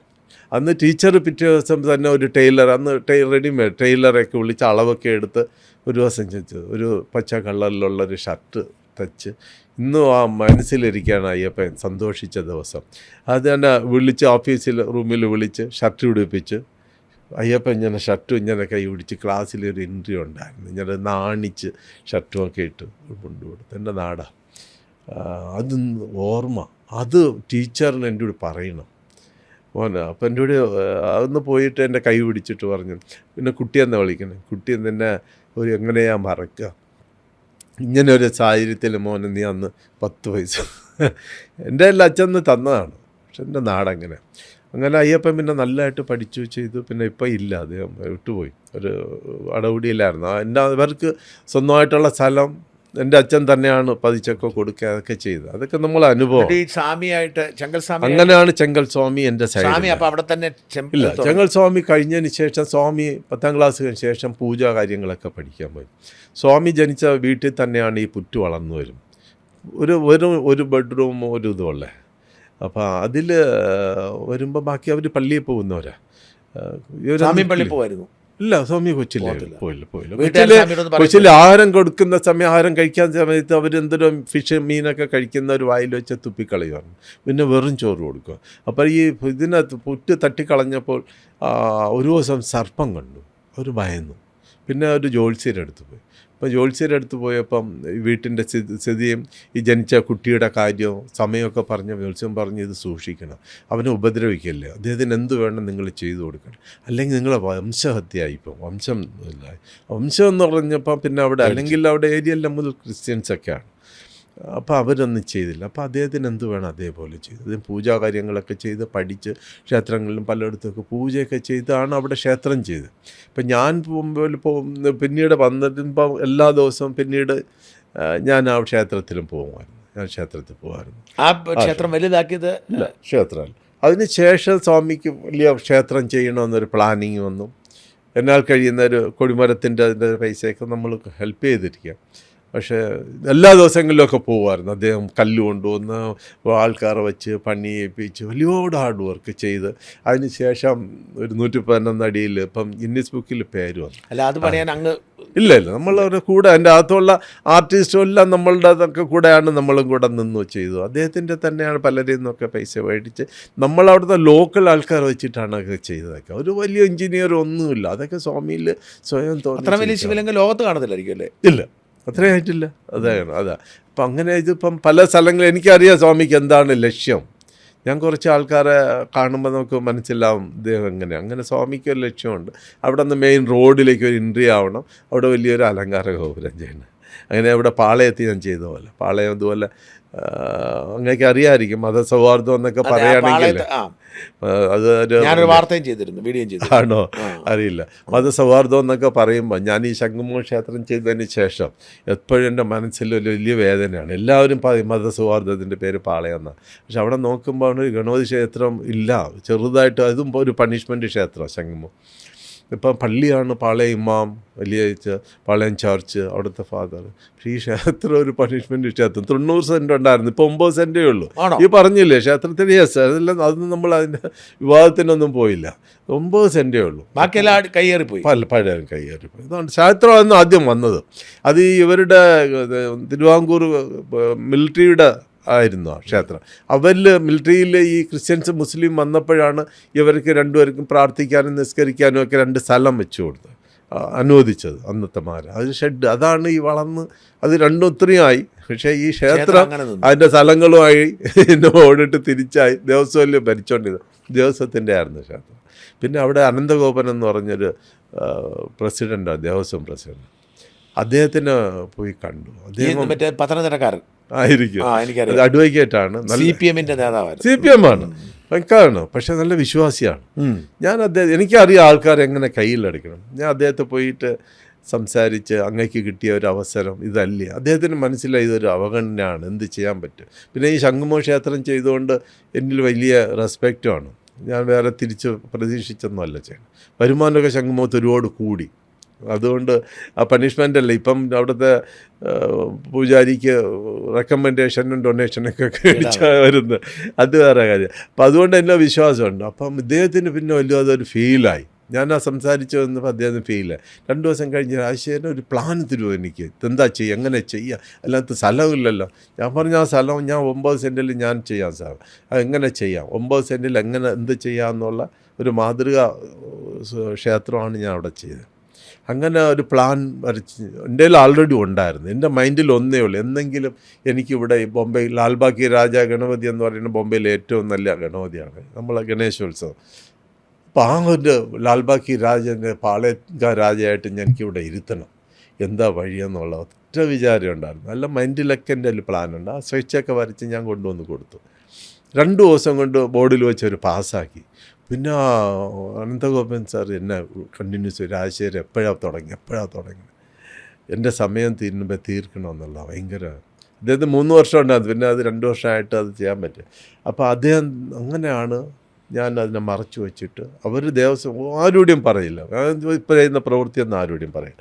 ഞാൻ അതിനെ മറച്ചു വെച്ചിട്ടാണ് അതിന് തറക്കല്ലൊക്കെ അവരൊക്കെ ഇട്ടെങ്കിലും അതിന് ശേഷം ഞാൻ എൻ്റെ ഇഷ്ടത്തിന് അത് പണി ചെയ്തു. ഇപ്പം ബോംബെയിലെ ലാൽബാഗ് ഗണപതി ചെയ്യുന്ന അവരെ വിട്ട് തന്നെ ബോംബെ ചെയ്ത് 18 അടിയുടെ ഗണപതി അവിടെ നിന്ന് ചെയ്യിച്ചു കൊണ്ടുവന്നാണ്. ക്രെയിൻ വെച്ച് നമ്മളവിടെ ഇരുത്തി പലരെയും കൊണ്ടൊക്കെ ചെയ്ത് ഇപ്പം അങ്ങനെയൊക്കെ അറിയാം. അവിടെ പോയാൽ ഇപ്പം മതസൗഹാർദ്ദമായിട്ട് കാണാം.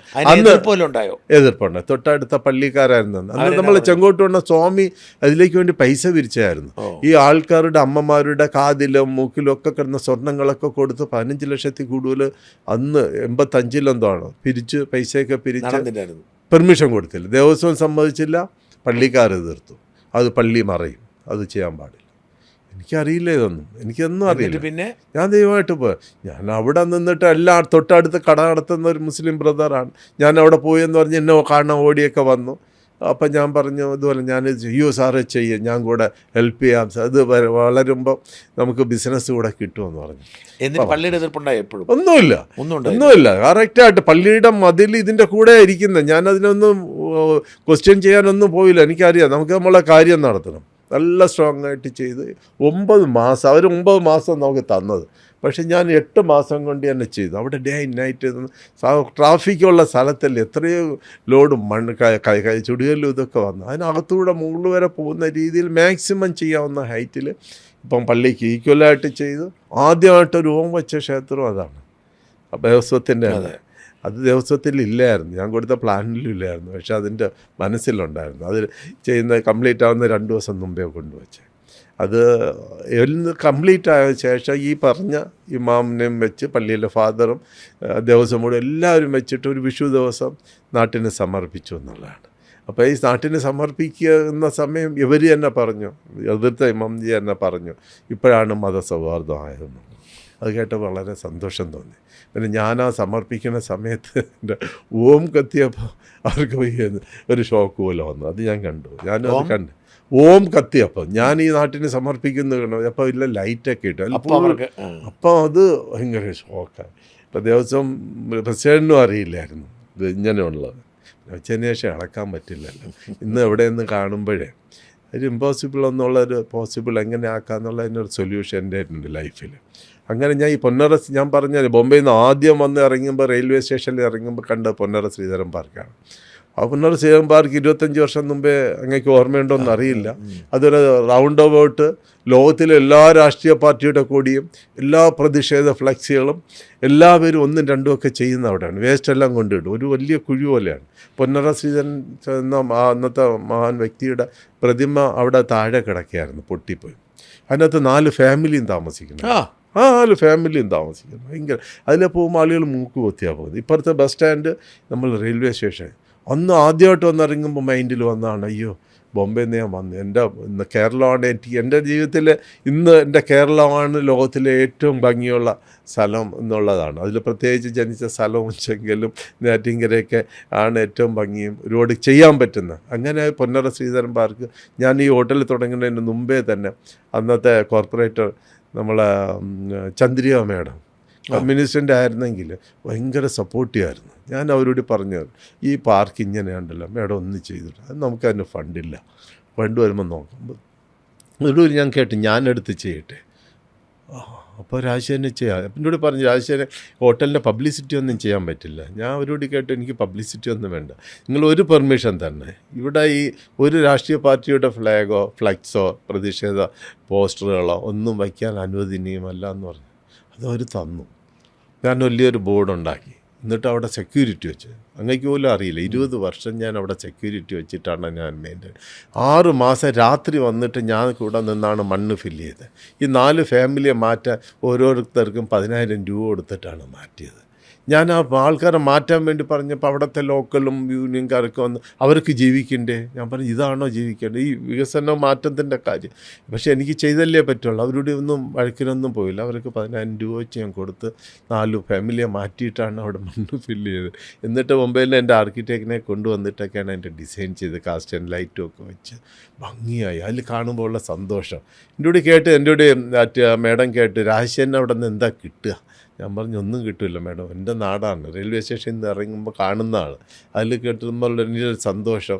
അങ്ങനെ റെയിൽവേ സ്റ്റേഷനും ബസ് സ്റ്റാൻഡും ഒക്കെ അടുത്തടുത്തല്ല. അങ്ങനെ 20 വർഷം പൊന്നറ ശ്രീധരൻ പാർക്ക് ഞാനാണ് ഫില്ല് ചെയ്ത് ഡെവലപ്പ് ചെയ്ത് എൻ്റെ പൈസകൾ ചിലവ്. അതുപോലെ ചാക്കയിലായാലും പഴയ ഒരുപാട് ഐഡൻറ്റികളെല്ലാം ഞാൻ തന്നെ, ഈ അയങ്കാളി പാർക്ക് ഞാനാണ് അതൊക്കെ മെയിൻറ്റെയിൻ ചെയ്തത്. നാടിനോടുള്ള സ്നേഹം, നാട്ടിന് പിന്നെ ഐലൻഡ് നമ്മൾ വെളിയിലൊക്കെ പോകുമ്പോൾ എല്ലാം ഞാൻ കണ്ടുപഠിച്ചിട്ട് എൻ്റെ നാട്ടിൽ എങ്ങനെ ചെയ്യാൻ പറ്റും. എൻ്റെ സിറ്റിയാർ ഇപ്പോൾ ഇൻ്റർനാഷണൽ എയർപോർട്ടിൻ്റെ ഫ്രണ്ടിൽ ചെയ്തിരിക്കുന്ന ലാൻഡ്സ്കേപ്പിംഗ് നോക്കിയാൽ കാണാം. ഇപ്പം അദാണി എടുത്തതിന് ശേഷമാണ് മെയിൻറ്റെയിൻ ബേ ഉള്ള ബോർഡ് എടുത്തത്. അത് ഞാനാണ് ചെയ്തത്. നിങ്ങൾ നിറപറയും നിലവിളക്കും ഒക്കെ ചെയ്തു വെച്ചിട്ടുണ്ട്. കണ്ടോ, അത് ഞാനാണ് ചെയ്തത്. അങ്ങനെ മൊത്തം സന്തോഷം. പിന്നെ സന്തോഷം നാട്ടിൻ്റെ. എൻ്റെ ജീവിതത്തിൽ എനിക്കായിട്ടൊന്നുമില്ല, എല്ലാം ഞാൻ നാട്ടിന് തന്നെയാണ് സമർപ്പിച്ചത്. രാഷ്ട്രീയത്തിലേക്ക് സജീവമാകാൻ തീരുമാനിച്ചത്? രാഷ്ട്രീയത്തിൽ ഞാൻ സംഘബന്ധമുള്ളത് കാരണം ആദ്യമായിട്ട് രാജഗോപാൽജി രാജ്യസഭാ സീറ്റ് പ്രഖ്യാപിച്ചു, അദ്ദേഹത്തെ രാജ്യസഭയിൽ തിരഞ്ഞെടുത്ത് നമ്മൾ ബോംബെയിലൊരു സ്വീകരണം കൊടുത്തു. അന്ന് എൻ്റെ കല്യാണം കഴിഞ്ഞ ദിവസം, കഴിഞ്ഞ 3-4 മാസം കഴിഞ്ഞ്, അന്ന് എൻ്റെ വീട്ടിൽ വെച്ചായിരുന്നു അദ്ദേഹത്തിൻ്റെ രാത്രിയുള്ള ഭക്ഷണം. സംഘത്തിൻ്റെ ആൾക്കാരും പ്രവർത്തകരും മലയാളീസും ഒക്കെ അന്ന് ശിവാജി പാർക്കിൽ വെച്ചായിരുന്നു ഞാൻ. അത് കൂടെ ഉണ്ടായിരുന്ന രാം നായിക്, അദ്ദേഹത്തിനായിരുന്നു ഇവിടുത്തെ ചുമതല. ആദ്യത്തെ എൻ്റെ ഇലക്ഷൻ വർക്ക് ഞാൻ പറഞ്ഞ ഈ എല്ലോറ എന്ന് പറഞ്ഞ ഹോട്ടൽ മാനേജറായിരിക്കുമ്പോൾ എമർജൻസിയാണ്. ആ എമർജൻസിയിലായിരുന്നു എൻ്റെ ആദ്യത്തെ ഇലക്ഷൻ വർക്ക്. പോസ്റ്റർ ഒട്ടിക്കാനും ഇത് ചുമരെഴുതാനൊക്കെ പോയത് രാം നായിക്കിന് വേണ്ടിയിട്ട്. എൻ്റെ കുറച്ച് ആൾക്കാർ, സംഘത്തിൻ്റെ ആൾ, അവർ വന്ന് രാത്രി പോയി. അപ്പോൾ അങ്ങനെ അദ്ദേഹത്തിന് വേണ്ടി ഞാൻ ഒരുപാട് പ്രവർത്തിച്ചു. അദ്ദേഹം ജയിച്ചു. ഞാൻ അദ്ദേഹത്തിന് തോളിൽ കൊടുത്തു. അന്ന് ഭയങ്കര സന്തോഷമായി. അതിന് ശേഷം ഞാൻ അദ്ദേഹത്തെ കണ്ടില്ല, എൻ്റെ കാര്യം കഴിഞ്ഞു. അതിന് ശേഷം രാം നായിക്കായിരുന്നു കേരളത്തിൻ്റെ ചുമതല. അദ്ദേഹം കൂടെയാണ് രാജഗോപാൽജിയും കൂടെയായിട്ട് ഒന്ന് ശിവാജി പാർക്കിലൊക്കെ കറങ്ങി. 2 വണ്ടിയിൽ പിന്നെ എൻ്റെ വീട്ടിലായിരുന്നു ഭക്ഷണം. ആ സമയത്ത് രാം നായിക്കും രാജഗോപാൽജി ബാക്കിലിരുന്നു, ഞാൻ ഫ്രണ്ടിലിരുന്നു, ഡ്രൈവറുണ്ട്. അപ്പം രാജഗോപാൽജി പരിചയപ്പെടുത്തി. എന്നെ രാജശേഖരൻ എന്ന് പറഞ്ഞു. എന്നെ അവിടെ മണിയെന്നാണ് ഇദ്ദേഹം അറിഞ്ഞു. അപ്പം ഇദ്ദേഹം ഇരുന്ന് നോക്കുക. അദ്ദേഹം വ്യക്തി എന്ന് പറഞ്ഞാൽ ന്യൂസ് പേപ്പറുകളൊക്കെ വീടുകളിലൊക്കെ വിറ്റ് സ്ട്രീറ്റ് ലൈറ്റിൻ്റെ അടിയിലിരുന്നൊക്കെ പഠിച്ചിട്ടുള്ള ഒരു വ്യക്തിയാണ് ആ രാം നായിക് എന്ന് പറയുന്നത്. ഭയങ്കര മനുഷ്യനാണ്. അത്രയും നല്ല ഗവർണറായല്ലേ? ഗവർണർ, മന്ത്രി, റെയിൽവേയുടെ മന്ത്രി ഒക്കെ ആയി. അദ്ദേഹം കണ്ടിട്ട് കുറേ വർഷം കഴിഞ്ഞിട്ടാണ് പിന്നെ അദ്ദേഹം കാണുന്നത്. അദ്ദേഹം സ്ഥാനങ്ങളൊക്കെ അപ്പോഴേ ഞാൻ നോക്കിയോ, എനിക്ക് മനസ്സിലായി ഇദ്ദേഹം എന്താണെന്ന് നോക്കി. ഞാൻ അങ്ങോട്ട് പോയി പരിചയപ്പെടാൻ സാറിനെ അറിയാവുന്ന പോലും പറയില്ല. അതെൻ്റെ ഒരു സിസ്റ്റം. അപ്പം രാജശേഖരനാണെന്ന് പറഞ്ഞപ്പം അദ്ദേഹം ഞാൻ നോക്കിയിട്ട് പറഞ്ഞു, ഇദ്ദേഹത്തിന് വേറെ എന്തോ ഒരു പേരുണ്ടല്ലോ, ഇതല്ലല്ലോ എനിക്ക് പൈച്ചാൻ തമ്മയും ഇങ്ങനെ എന്ന് പറഞ്ഞാൽ മെയിൻ മണി എന്ന് പറഞ്ഞു.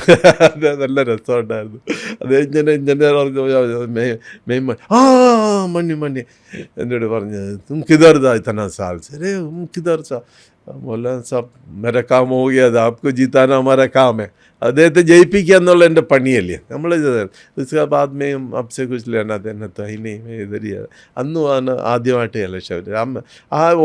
രാജഗോപാൽജി അന്ന് ഈ രാജ്യസഭ സീറ്റിലും അതിന് ശേഷം അദ്ദേഹം ഇലക്ഷനൊക്കെ നിന്നു.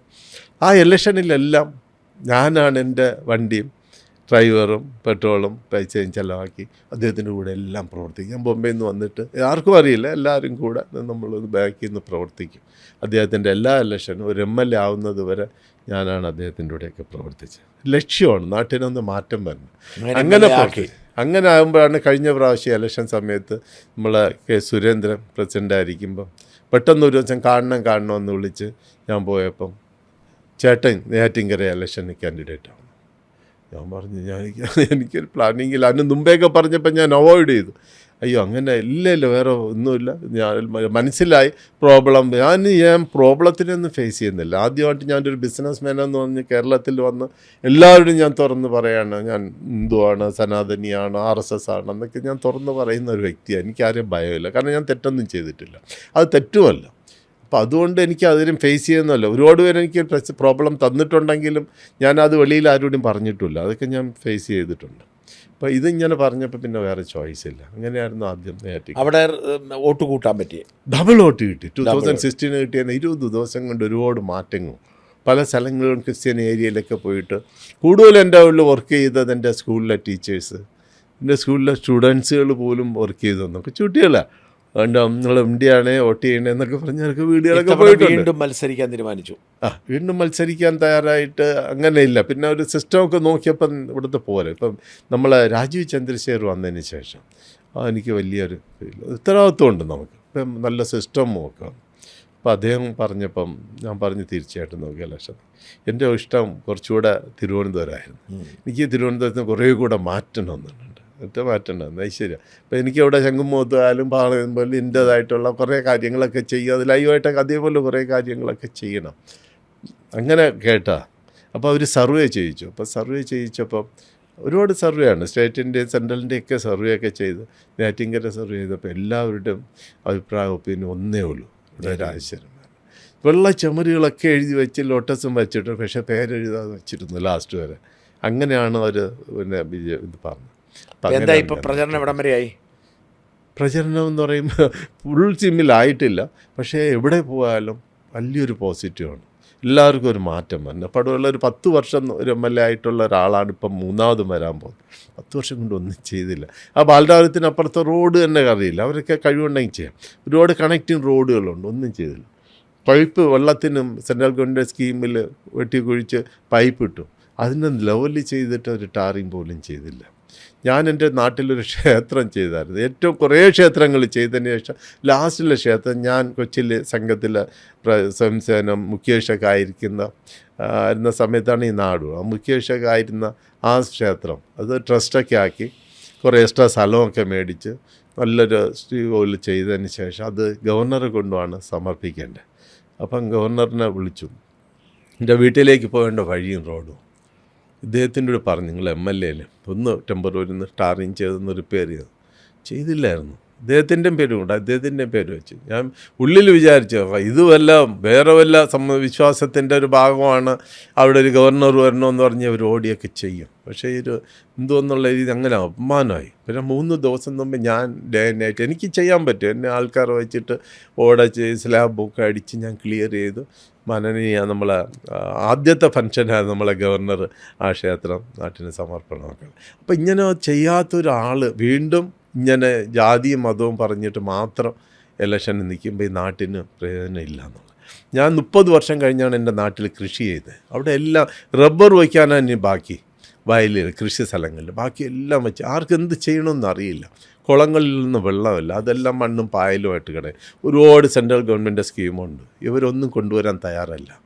ഫ്രീ ആയിട്ട് കൊണ്ടുവന്നിട്ട് ഒരുപാട് തണ്ണീർ ഇത് സംരക്ഷണത്തിന് ഒരുപാട് സ്കീമുകളുണ്ട്. ഒരു സ്കീമും നമ്മളെ നാട്ടിൽ, ഉദാഹരണത്തിന് പറഞ്ഞ പാഠശാലയിൽ അദ്ദേഹം കമ്മ്യൂണിസ്റ്റ് ആണെങ്കിൽ ഞാൻ ഒരിക്കൽ ഡൽഹിയിലൊക്കെ കണ്ടുവരിക്കുക മൂടി കെട്ടിയൊക്കെ നിന്ന് തണുപ്പ് സമയത്ത് പെട്ടെന്ന് എൻ്റെ പറയാൻ വന്നപ്പോൾ എനിക്ക് ഞാൻ ഭയന്നു, അയ്യോ ഇത് ആരോ വരണത്. അപ്പോൾ ഞങ്ങൾക്ക് പെട്ടെന്ന് അഴിച്ചു വന്നപ്പോഴാണ് CK നമ്മളവിടുത്തെ MLA. അയ്യോ ഞാനാണ് പറഞ്ഞത്, ചേട്ടാ ഇവിടെ എങ്ങനെ, ഞാനിവിടെ സെൻട്രൽ ഗവൺമെൻറ്റിൻ്റെ ഒരു സ്കീം കൊടുത്തു, അതിനൊന്ന് ഫോളോ അപ്പ് ചെയ്യാമെന്ന്. അദ്ദേഹം ഒന്ന് ഫോളോ അപ്പ് ചെയ്ത് പാറശാലയിൽ ഒരുപാട് കാര്യങ്ങൾ അദ്ദേഹം ചെയ്തു. എൻ്റെ കൂടെ ഒരുപാട് പേര് പാറശാലയ്ക്ക് ഇലക്ഷൻ നിൽക്കാൻ ഹിന്ദു വോട്ട്, ഞാൻ പറഞ്ഞു ഹിന്ദു വോട്ടൊന്നും വേണ്ട, നമുക്ക് വേണം വികസനത്തിനുള്ള വോട്ട് വേണം. അപ്പോൾ അവിടെ CK കുറേ വികസനങ്ങളൊക്കെ ചെയ്തുള്ളത് നമുക്കറിയാം. അദ്ദേഹത്തിന് എഗ്നസ്റ്റായിട്ട് നിൽക്കില്ല, അത് ആയിരിക്കാം. പക്ഷേ ഇദ്ദേഹം അതിൽ നിന്നും ഒരുപാട് കാര്യങ്ങൾ ചെയ്യാണ്ടായിരുന്നുണ്ട്. 10 വർഷമായിട്ട് ഒന്നും ചെയ്തില്ല. അത് പാർട്ടി തന്നെ അവർ പറഞ്ഞു.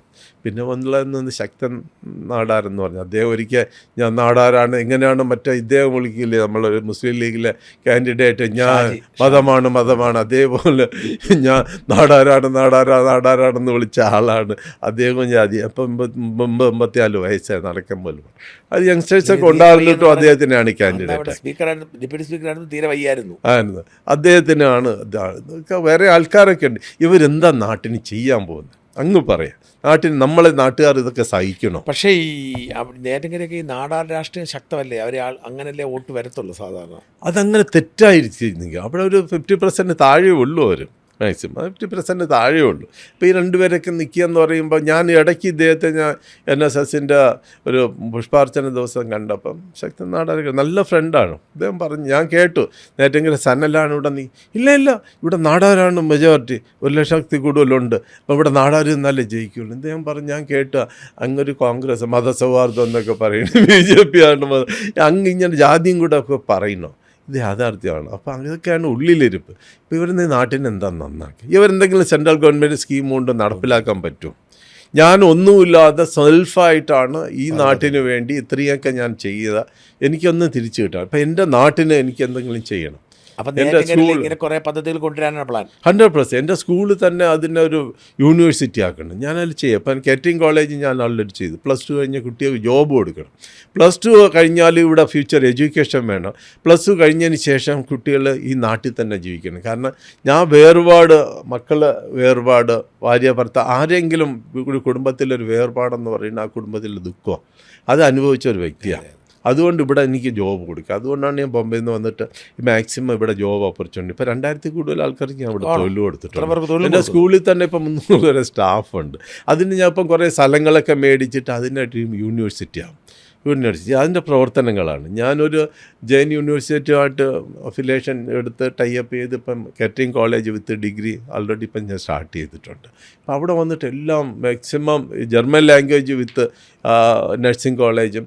ഞാൻ ആ വില്ലേജിൽ ഇംഗ്ലീഷ് പഠിപ്പിക്കാൻ അങ്ങേക്ക് അറിയില്ല, ബ്രിട്ടീഷ് ടീച്ചേഴ്സിനെ 4 പേരെ കൊണ്ടുവന്ന് താമസിപ്പിച്ച് നിങ്ങൾക്ക് ഇംഗ്ലീഷ് പഠിക്കാൻ ലണ്ടനിൽ പോകുന്നു പറയും. ഞാൻ ലണ്ടനെ നാട്ടിൽ കൊണ്ടുവന്ന് എൻ്റെ വില്ലേജിൽ കൊണ്ടുവന്ന് ഇംഗ്ലീഷ് പഠിപ്പിച്ച് ആ കുട്ടികൾ ഇപ്പോഴും അവർ നാട്ടിൽ പോയെന്നേ ഉള്ളൂ. അങ്ങനെ വില്ലേജ് എഡ്യൂക്കേഷൻ ഒരുപാട് കാര്യങ്ങൾ നമുക്ക് ചെയ്യാൻ സാധിക്കും. അത് നമുക്ക് ചെയ്ത് കാണിക്കാം. അങ്ങനെയൂടെ നാട്ടിൽ മാറണം. വില്ലേജ് ആയിരിക്കണം ഹെൽത്തി, ഒരു വില്ലേജ് ആയിരുന്നു ഹെൽത്തി വില്ലേജ്. ആ ഹെൽത്തി വില്ലേജിൽ നിന്ന് ഹെൽത്തി സ്റ്റുഡൻസിൻ്റെ ഡെവലപ്പ് ആവണം. ഹെൽത്തി ഡെവലപ്പ് നിന്ന് നാളത്തെ ഫൗണ്ടേഷനാണ്. ആ വില്ലേജുകൾ സ്ട്രോങ് ആയാലേ നമ്മളെ കേരളം സ്ട്രോങ്, കേരളമായാലേ ഭാരതമാവുള്ളൂ. എങ്ങനെയാണ് നമ്മൾ 2047 നമ്മൾ സ്വപ്നം കാണുന്ന വികസിത ഭാരതത്തിൽ ഏറ്റവും വികസനം ആദ്യം ഇതായിരിക്കണം. തിരുവനന്തപുരത്തിൽ വെച്ച് ഏറ്റവും നല്ല എല്ലാം ഉള്ള ഒരു കേരളത്തിൻ്റെ ഒരു ഭാഗമായിട്ട് നെയ്യാറ്റിൻകര മാറ്റാൻ എനിക്ക് സാധിക്കുമെന്നുകൊണ്ട് മാത്രമാണ് ഞാൻ ഇലക്ഷൻ നിൽക്കുന്നതൊക്കെ. അത് പിന്നെ അടുത്ത പ്രാവശ്യം നിൽക്കാനായിട്ടൊന്നുമില്ല. ഈ പ്രാവശ്യം ഒരു ചാൻസ് തരുകയാണെങ്കിൽ ഞാൻ സേവനത്തിന് തയ്യാറാണ്. എൻ്റെ എല്ലാ ധന്മൻ എല്ലാം അതിന് അർപ്പിതമാണ്. അതിനുള്ള എനിക്ക് അതിന് പ്ലാനിങ് ഉണ്ട്. ആളുകൾക്ക് ധാരണയുണ്ടാവും, കാരണം ഇത്രയധികം നാട്ടുകാർക്ക് വേണ്ടി ചെയ്ത ആളാണല്ലോ. സ്വാഭാവികമായിട്ടും അതെ, ഞാൻ തിരിച്ചൊന്നും പറയും, ഞാൻ ഇതെന്തെങ്കിലും ചെയ്ത് ആർക്കും അറിയില്ല. അങ്ങേക്ക് ഈ പാളയം ക്ഷേത്രം ഞാൻ ചെയ്തതാണോ, ഈ പാർക്കുകളൊക്കെ ഞാനാണോ ചെയ്തത് ആർക്കും അറിയില്ല. ഞാൻ ഒരു പബ്ലിസിറ്റിക്കും പോയിട്ടുമില്ല, എനിക്ക് ആവശ്യമില്ല എൻ്റെ. പക്ഷേ ചിലർ കേൾക്കുമ്പോൾ പറയും എന്നൊക്കെ ഉള്ളതല്ലാതെ ഞാൻ അതിലൊന്നും പോയിട്ടില്ല. ഇത് ദൈവമായിട്ട് എനിക്ക് ചെയ്യാൻ തരുന്നതാണ്. ഒരു ഡിസൈനും ആർക്കിടെക്റ്റ്, എൻ്റെ ഹോട്ടലുകളിലെല്ലാം ഞാനാണ് ഡിസൈൻ ചെയ്യുന്നത്. ആർക്കിടെക്റ്റിനെ ഇട്ട് വരപ്പിക്കുന്നേ ഉള്ളൂ. അത് ദൈവം തന്നൊരു കഴിവാണ്. ആ കഴിവ് എൻ്റെ നാട്ടിന് നന്നാക്കുക എന്നുള്ള ഒറ്റ ലക്ഷ്യം കൂടെയാണ്. അതിൽ നല്ലൊരു പോസിറ്റീവായിട്ട് നാട്ടിൽ കാണുന്നുണ്ട്. നല്ല പ്രവർത്തകരാണ്. ഞാൻ പറഞ്ഞില്ലേ, എല്ലാ ചുമരുകളൊക്കെ വെള്ളയടിച്ച് വെയിറ്റ് ചെയ്തു എൻ്റെ പേരെഴുതാൻ വേണ്ടിയിട്ടാണ്. ഇപ്പോൾ അത് എഴുതി പെട്ടെന്ന് ചെയ്യുകയാണ്. അപ്പോൾ ഞാൻ ഇവിടെ ആരെ കാണുമ്പോഴും തൊഴുമ്പോഴും അവർ ഫേസിൽ നിന്ന് നമുക്ക് മനസ്സിലാക്കാൻ പറ്റും ഒരു മാറ്റം അവർ ആഗ്രഹിക്കുന്നുള്ളേ. ഞാൻ എൻ്റെ റോഡ് ഷോയിൽ നെയ്യാറ്റിൻകര ഫുള്ളായിട്ട് കറങ്ങി ജീപ്പിൻ്റെ മുകളിൽ. നെയ്യാറ്റിൻകര മാത്രമുള്ള വലിയ സിറ്റി അല്ലേ, ബാക്കിയെല്ലാം ഗ്രാമങ്ങളാണ് പൊതുവെ. അതെ, ഗ്രാമമൊന്നും വലിയ ദാരിദ്ര്യത്തിനാണോ? ഇല്ല, ബാലപുരത്തിന് അപ്പുറത്തോ, ദാരിദ്ര്യത്തിനും അപ്പുറം ദാരിദ്ര്യമാണ്. എങ്കിലും ഞാൻ ഇന്നലെ ഒരു ദിവസം അവിടെ കാരോടൊരു ഹരിജൻ കോളനി പോയി കണ്ടു. കഷ്ടം, ഇത്രയും ദാരിദ്ര്യവും കഷ്ടപ്പാടും പട്ടിയും ആളും കൂടെ ഒന്നിച്ചൊരിടത്ത് കിടക്കുക. അത് ചോർന്നൊലിഞ്ഞ വീട്, ഹോളോ ബ്രിക്സും സിമൻ ഷീറ്റും ഇട്ട് അവർ 5 സെൻറ്റ് സ്ഥലമൊക്കെ കൊടുത്തിട്ട് ആ കോളനിയിലേക്ക് വേണ്ടിയിട്ട് ഒന്നും ചെയ്തിട്ടില്ല. എന്തൊക്കെ സ്കീമുണ്ടെന്നറിയാമോ? ഓരോരുത്തർ കരയുന്ന, മിക്കവരും വിധവകളാണ്. ഭർത്താവൊക്കെ മരിച്ചുപോയി, അസുഖങ്ങളൊക്കെ വന്നിട്ട്. ആ നാട്ടിൽ ഞാൻ വില്ലേജിനെ അഡോപ്റ്റ് ചെയ്യാമെന്ന് അവിടെ തന്നെ പറഞ്ഞു. നാളെ പോയിട്ട് ജനം പോയിരുന്ന് ഞാൻ പറഞ്ഞു, അവരെല്ലാവരുടെ ഇൻ്റർവ്യൂ ഒന്ന് ഷൂട്ട് ചെയ്തിട്ടൊക്കെ കൊണ്ടുവരാം. അതിന് ശേഷം എങ്ങനെയാണെന്ന് ഞാൻ ജയിക്കുകയാണെങ്കിൽ ആ വില്ലേജ് ആ ഗ്രാമം എങ്ങനെ കാണിച്ചു കൊടുക്കാൻ സാധിക്കും. എന്തായാലും അങ്ങയുടെ സ്വപ്നങ്ങൾ സഫലമാകട്ടെ. നമ്മൾ ഏതാണ്ട് 1 മണിക്കൂർ 20 മിനിറ്റോളം നമ്മൾ സംസാരിച്ചു. പറയാം, ഒരുപാട് കാര്യങ്ങൾ പറഞ്ഞാൽ തീരാ. നമുക്ക് MLA ആയതിനു ശേഷം നമുക്ക് സംസാരിക്കാം. ഒരുപാട് കാര്യങ്ങളുണ്ട്. നമ്മൾ തമ്മിലും ഞാൻ എൻ്റെ കവടിയാറ് കൺവെൻഷൻ സെൻ്ററിൻ്റെ പണി നടക്കുമ്പോഴൊക്കെ ആരോഗ്യമൊക്കെ പറഞ്ഞ് നമ്മളാണ് ആദ്യമായിട്ട് ഒന്നിച്ചിരുന്ന കണ്ടേ. കവടിയാറിലെ കൺവെൻഷൻ സെൻ്ററും വലിയ സെൻ്ററാണ്. ഏതാണ്ട് 3500 പേർക്ക് സീറ്റ് അല്ല, 2000 കൂടുതലുണ്ട്. അതിൻ്റെ കൂടെ ഒരു ഹോട്ടലും കൂടെ ഉണ്ട് വരുന്നു. ആ പണി ചെയ്യുമ്പോൾ ഒരുപാട് ബുദ്ധിമുട്ടുകൾ ആൾക്കാരൊക്കെ ചെയ്തതിൽ അന്ന് ഞാൻ മറന്നാണ് എൻ്റെ അഭിപ്രായം. ആരോ പറഞ്ഞിട്ടൊക്കെ ഇങ്ങനെ പറഞ്ഞു. അതെ, എന്നിട്ട് ആദ്യമായിട്ട് നമ്മൾ തമ്മിൽ അങ്ങ് ആ ഒരു പബ്ലിക് ഫംഗ്ഷന് അറ്റൻഡ് ചെയ്തത് അവിടെയായിരുന്നു ആദ്യം. എനിക്ക് എന്നോട് പറഞ്ഞ് ഇന്നും ഓർമ്മയുണ്ട്. അതിന് ശേഷം അങ്ങ് ഒരുപാട് നല്ല ബോംബെയിലും വന്നിട്ട് നല്ല സ്പീച്ചും നല്ല ഫംഗ്ഷനും ഒക്കെ അങ്ങ് ചെയ്തു. അപ്പോൾ എന്തായാലും അങ്ങേക്ക് വിജയാശംസകൾ നേരുന്നു. അങ്ങേക്കും മറുനാട് എന്ന് പറയുന്നത് നാട്ടിൻ്റെ ഈ ഒരു ശബ്ദമായിട്ട് മാറട്ടെ, എല്ലാം പോസിറ്റീവായിട്ട് മാറട്ടെ. അതാണ് എൻ്റെ താങ്ക് യു. നന്ദി.